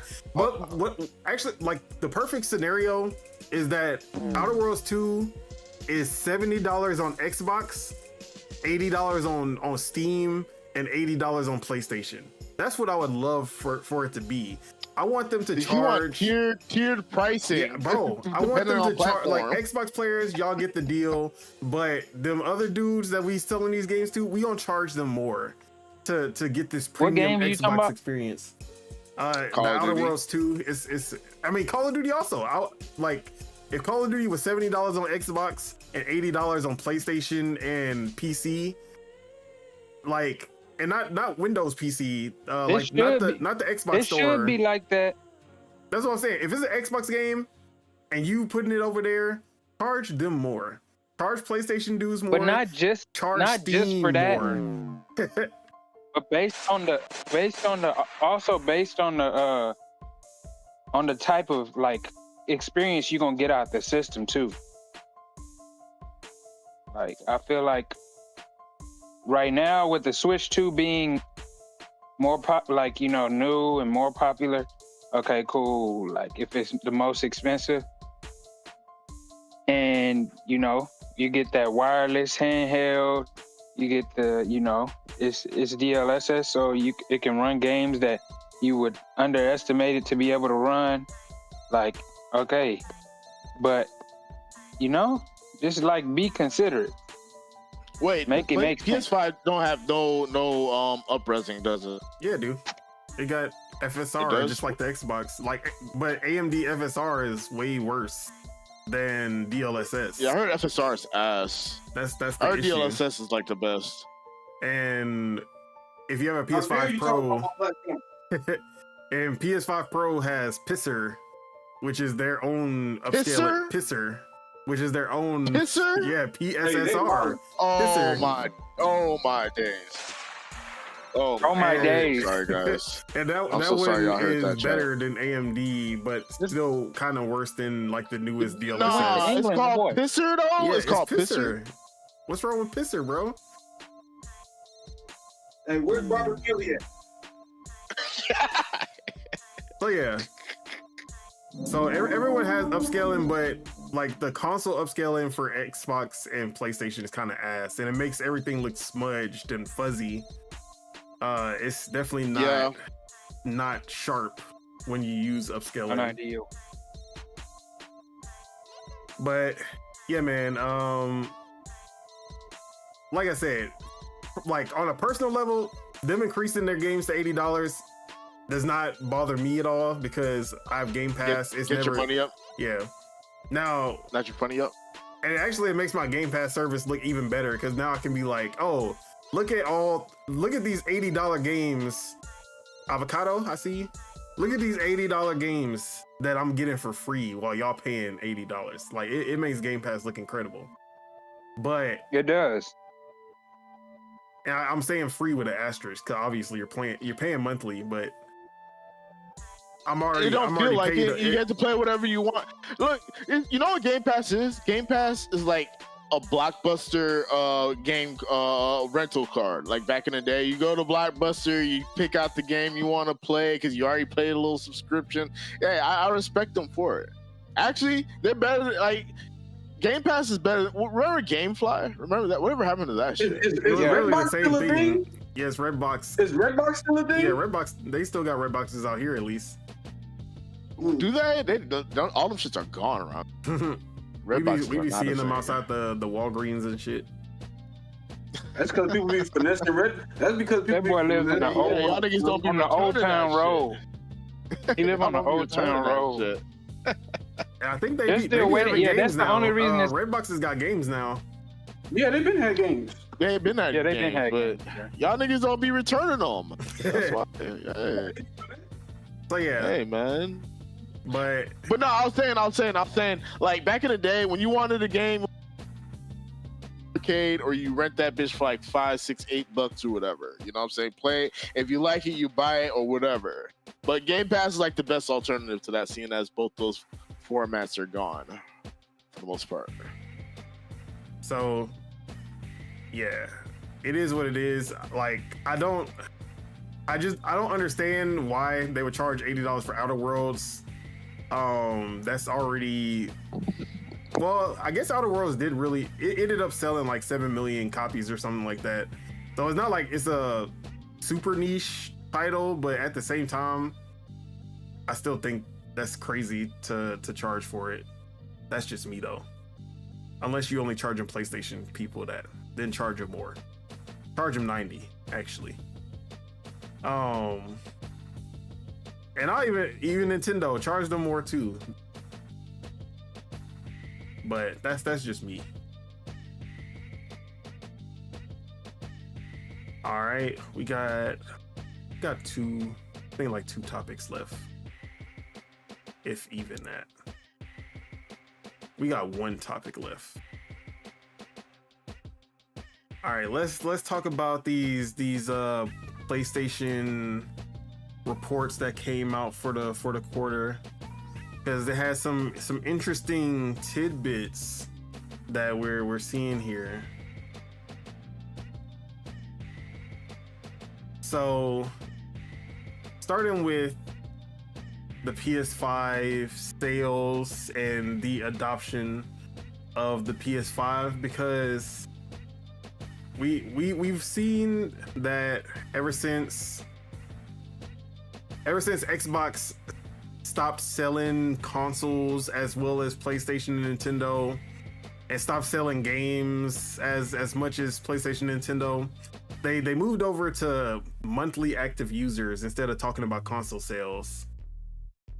And that has been their metric of success. You know, they have like, oh, we got like 500 million monthly active users across Xbox, PlayStation, PC, everywhere. They won't tell you how many consoles they sold, but they'll tell you how many like Xbox Live players, or people playing Minecraft, or people playing Call of Duty, across, like people playing World of Warcraft, across all of these after Activision, you know, 500 million plus.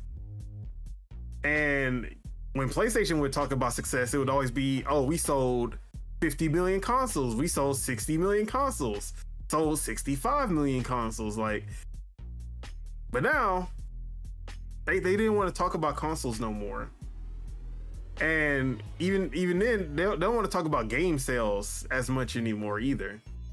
Now PlayStation is talking about monthly active users and subscription services. That sounds a lot like Xbox. That's crazy, because a lot of people will tell you, or I shouldn't say a lot of people, the PlayStation dudes over there on the other side, they will tell you that game sales and console sales is all that matter. But now PlayStation's metric of success is the same as Xbox's.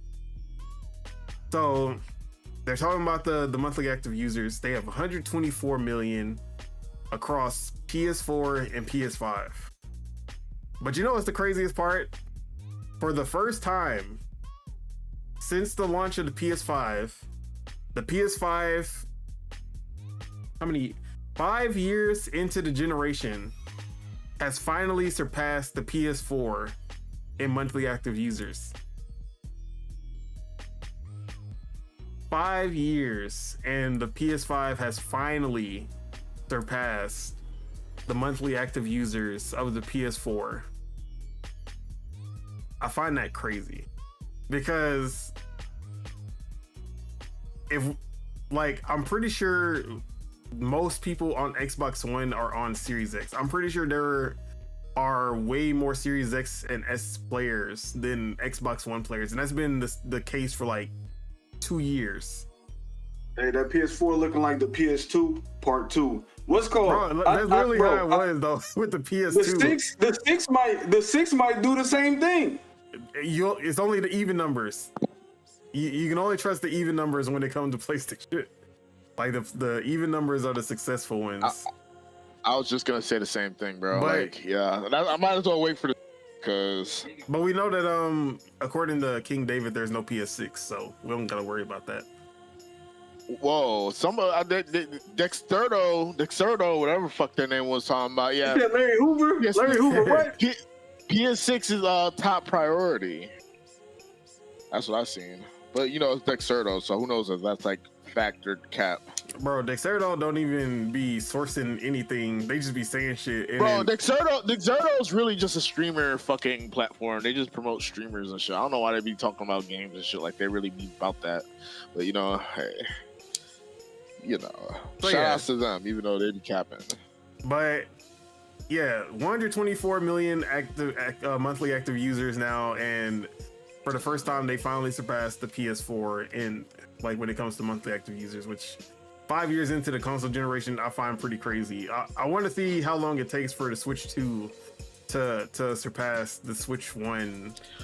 I don't think it's gonna be 5 years. I'll tell you that right now. Or how long did it take the Wii U to pass up the Wii 1? See, but we weren't doing like monthly active users or anything like that back then, so Back it's then? different. Yeah. Like It's now, an that's interesting the new metric for everyone except for Nintendo. Because really, I mean, they talk about monthly active users, but it's like not the focus. Hey, the times change. The times change. The price of the brick goes up, and the rules change with it.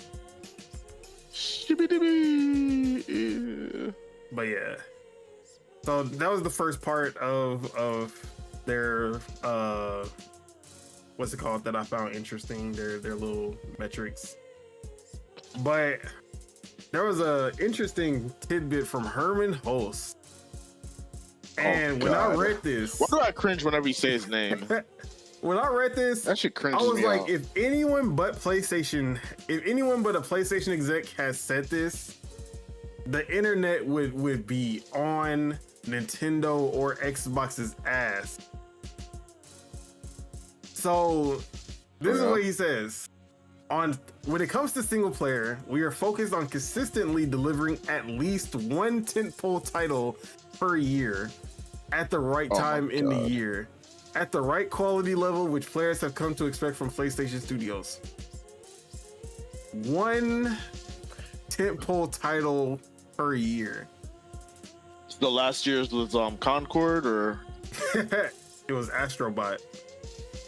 oh, close enough. Bro, if Xbox said we only gonna release one tentpole title per year, at least, bro, Xbox is saying if we don't hit 4 per year, then it's a failure. These dudes talking about at least one. If Nintendo That's only crazy. released one tentpole title in a year, it would be a wrap. But PlayStation is the only one who can get away with this because none of them buy those damn games in the first place. They are there for Fortnite, they're there for 2K, they're there for Madden, and they're there for Xbox games. But they is not there for any of them PlayStation games, which is crazy. But you don't see any of them like being like, yo, only one? That's crazy, bro.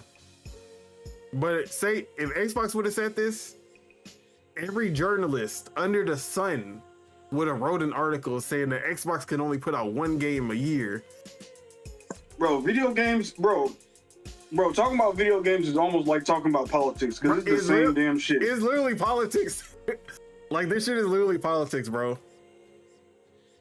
And that's what makes it annoying, bro. People It's the gaslight and all sorts of the whataboutisms. It's the contrarianisms. Bro. the lack of standards and morals. No, and shit. you know what be going on? You know what be going on? Like- It's the Spider-Man clone pointing at Spider-Man meme, bro. Everybody pointing at everybody. Well, he's fucking up here. He's fucking every time somebody fuck up, they point at somebody else fucking up. Like, bro, stop it. At the end of the day, the funny part is that you can even put like literally you can put people into political parties in gaming. Yeah. I mean, obviously you got the rat libs the alt-righters versus the centrists versus it's the same shit. Same game, different field or league or something, bro. It's like nothing obviously changes. you can do it from platforms. You can do it by platform. Obviously, PlayStation versus Xbox versus Nintendo versus PC is a thing. But even then, you can even go even further and be like, oh, you got genre like people. You know there's the people who only play 2K, Madden, FIFA, the people Call of who Duty, only play fighting games. The FGC, like. But then you can even like the ideals of how people like. Are you a single player gamer or are you a multiplayer gamer? Like they be going at it all the time. Oh, say it. Well, what about you? Forgot about mobile. Oh, bro, look, we don't even. Nobody respect them. Nobody. They're the scooter kids at the state park. Nobody respect them. Mobile is the CCP. No. Mobile is the non-voters. Mobile is the non-voters. Nobody cares about the people that don't vote. We try to act like they don't exist. Bro. They're scooter kids. They're one of the biggest parties, but people don't want to acknowledge them because of, that's what mobile is. I see what you're saying. No, they're the non-vote, bro. Non-voters are 1/3 of the population, bro. That's true too. Yeah, but You're saying it's 50-50. That's like saying, 50% of gamers play Xbox, 50% of gamers play PlayStation. Then where does everybody else get in? You know what it is? Don? It's all elitists. Everybody think they know what it is, and nobody knows shit, bro. Everybody's miserable. Everybody think they know what's best, and everybody's just running around. See, the non-voters are the ones who don't participate in any of this bullshit, and they just play games. But that's why I respect them. They don't need, bro. The discourse is tiring, bro. Like, I'm not gonna lie. Last year, you know how many times I had is she hot in this game? I'm not buying it. Like, shut the fuck up, bro. Like, shit is like lame, bro. Like, shit's miserable as shit. I don't care, dude. Bro, I used to play games where you're a fucking pixel. I don't give a fuck if the bitch is hot or not. I'm not putting my dick in her. Like, I was a paddle. When I was growing up, we was playing as paddles with a single ball. Bro, you're on Chupu said cap. Boy, the ball is a square. The ball is a square, bro. What you talking about? Oh my god. The ball was a square, and the ball was always an inside ball. This Chuck's in the chat talking about cap. What is cap? Why you just can't say cap all ambiguous? That's the crazy part. That's what I'm saying. What is he saying cap to? Like cap. But yeah, man, I don't give a fuck. If the game's fun, it's fun. I don't care if I'm playing a pixel or 8-bit or 16-bit fucking game. Look, let it be enjoyable. Shit, let it have a cool theme and cool ideas in it. The fuck. Also, Stellar Blade came out on PC and sold 1 million copies in under 3 days when it took it 2 months to sell 1 million copies on the PlayStation 5. So the PC initiative is going well. That's modern. It's Chuck's people. It's Chuck's people.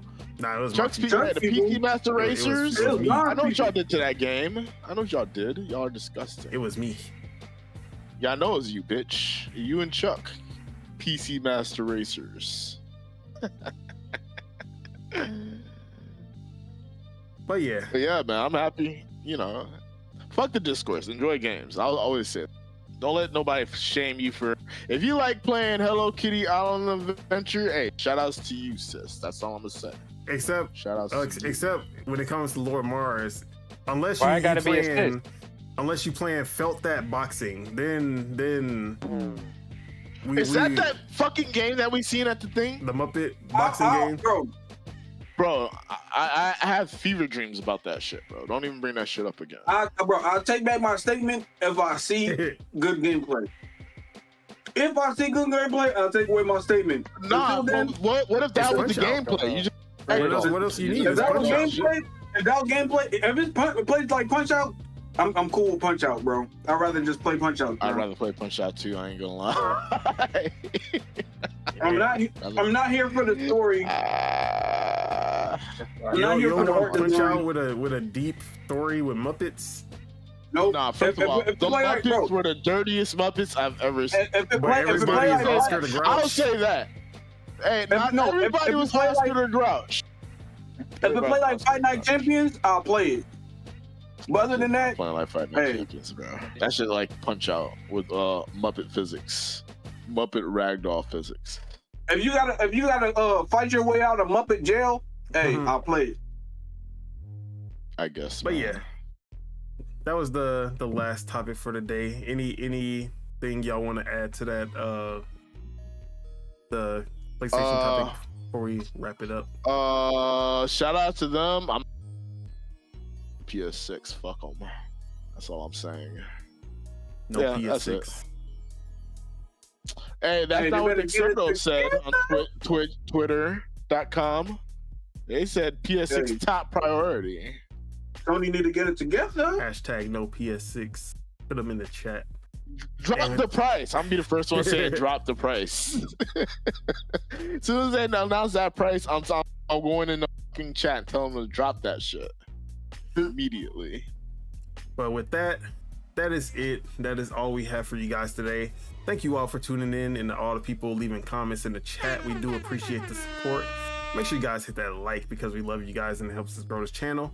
If you're not subscribed, you enjoyed the show, make sure you guys hit that subscribe button so you can stay updated for when Project Untitled goes live. And with that, appreciate everybody for pulling up.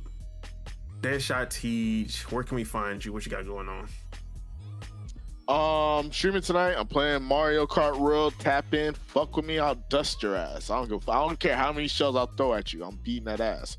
And I'm playing Smash. And I'm playing what else I'm playing? I'm playing Marbles on stream.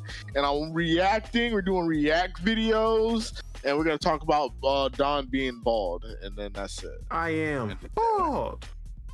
How dare you talk bad about my twin? I'm bald too. I didn't say nothing bad. I just said he's bald. This is true. How dare you talk about my fellow bald man? I'm bald too. How dare you talk about him? See, I was growing it out for the winter, but Has Sean cut his hair? Nah. Yeah, he's bald now. I don't believe that shit for a second. Yeah.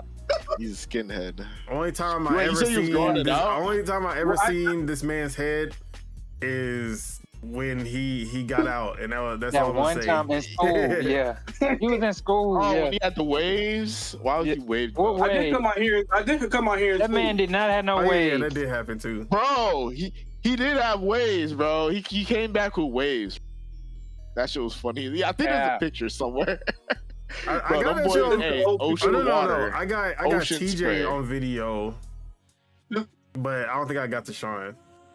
But yeah. I swear, Don always takes the worst pictures of me. The worst, the literal worst. I look like one of the Muppets off that game every time. You be making it easy though. I ain't gonna lie.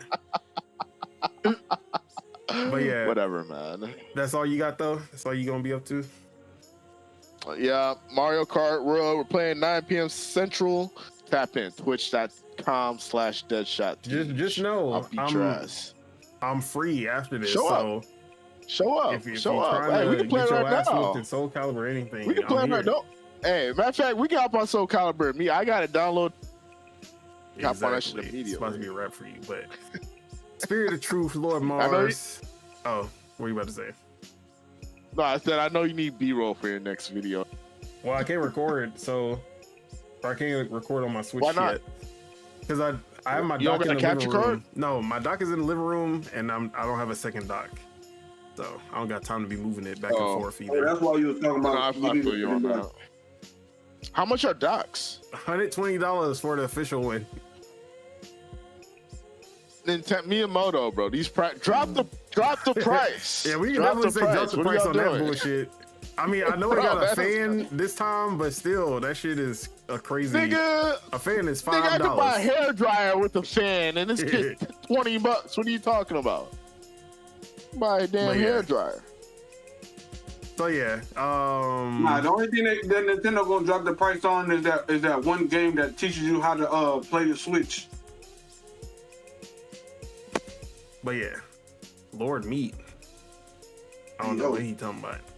Sounds scary though. But Spirit of Truth, where can we find you? What you got going on? You can find me here on YouTube at Lord Mars Gaming with the Z, not an S. And you can also find me on Twitch at The Lord Mars with the Z, not an S. And yeah, I'm probably going to be playing Clear Obscure Expedition 20. I said about to say 22, 33. And I might play Night Rain on stream, but to me it feels like an off-stream game. But yeah, All right. that is all for me. King Casso, woke dealer. Where can we find you? What you got going on? You already know what it is, man. You can find me in the hood, posted at the stove, pistol in my lap on the fold count door from Houston. Did you you can find me on Twitch playing what? Did you see the trailer to Card? Not yet. I'm about to see what your how you feel about it. I'm gonna check it out. I'll check it out right now after this. But yeah, you can find me on Twitch. I'll be playing Valorant real soon while I eat my brunch. What else? That's about it. Waiting for Call of Duty, you feel me? I was just talking about that the other day. I'm like, man, like something to pull me back on my console. The only thing right now is Call of Duty. I mean, GTA, I should be back on the console by then. But I don't need... Call of Duty. Huh? I said, I don't even got space for the next Call of Duty. I got to delete a whole bunch of shit. I just delete my old Call of Duty. I deleted the old Call of Duty. Yeah. Yeah, you was probably one of the first haters. I remember. Mm-hmm. I do recall. No, bro. You was on? Bro, I hopped on He was like one of the zombie. last ones. Bro, Oh, yeah, I was you on were. zombie stuff. Yeah, you was on the zombie. It needed an update and it was taking up too much space. I was trying to download other games, so I deleted it. Yeah. There's always that problem. Yeah, you can just find me on Twitch. Tell Find me him, on Chad, the he game. was gonna beat that shit. Appreciate everybody for tuning in. Yes, sir. All right. Is that it? Last but not least, you're on Spitta. Where can we find you? What you got going on? If you even here. I ain't heard from you in a while, so I don't think he is. Well, find him on twitch.tv year-round Spitta, SPITTA, and if he does stream, he's probably streaming Street Fighter or something, or Gears or Shooter or something. So hey, if you like that, check him out. Yes, sir. And with that, as for myself, Donataku, you can find me on Twitter at PastaFeet, F3ET. You can find me on twitch.tv/Don Solo, SOLOW. Once I get my doc and I can stream. And then of course, you can find me right here on YouTube, where not only are we doing Dual Gaming Podcasts every Thursday, Project Untitled Gaming Podcast live every Saturday. And check me out on lordsofgaming.net. Got some articles coming up, Mario Kart World review and the Nintendo Switch 2 review in general, both coming Monday, maybe Tuesday, one of those. love to hear it. And yeah, other than that, that's all I got going on for now. Any final words to leave with the people so they can get through their week? Whatever the free game is on Epic, go download the free game that's on Epic. Game. I mean, if you a broke boy, get the free. If you a broke boy like me, hey. Actually, I'm about to go on Epic right now. Matter of fact, you're not even gonna like it. It's 2 Point Hospital is free right now on Epic. Is what? So, hey, 2 Point Hospital. Let's go. Even though it's already on Game Pass, so. Well, if you don't got Game Pass and you a broke boy, you can't afford whatever monthly. Hey, get 2 Point. Hey, sponsor us, Epic. Hey. I don't like that graphic style at all, bro. What is up with that shit? The chicken run exactly. graphics. You gotta get chicken run, bro. Why you gotta get his Wallet and Grummet?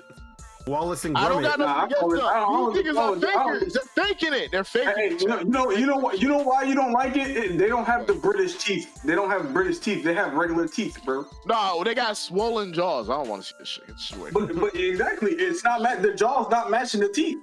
Bro, the jaw's not matching their head, Jaw bro. is not matching All right. the You teeth. want them to have the That's crazy. horseradish Hey, man, teeth. look, we out of here, guys. Yeah. We'll see y'all next Before we week. offend More somebody, let's Project get out of Untitled. here. Yeah, let's Don't get out forget of about here. them- Let's get don't out of here. forget about We'll them see y'all next Legends week. Enjoy your weekend. Yap. Peace. Don't forget about that squirty cream.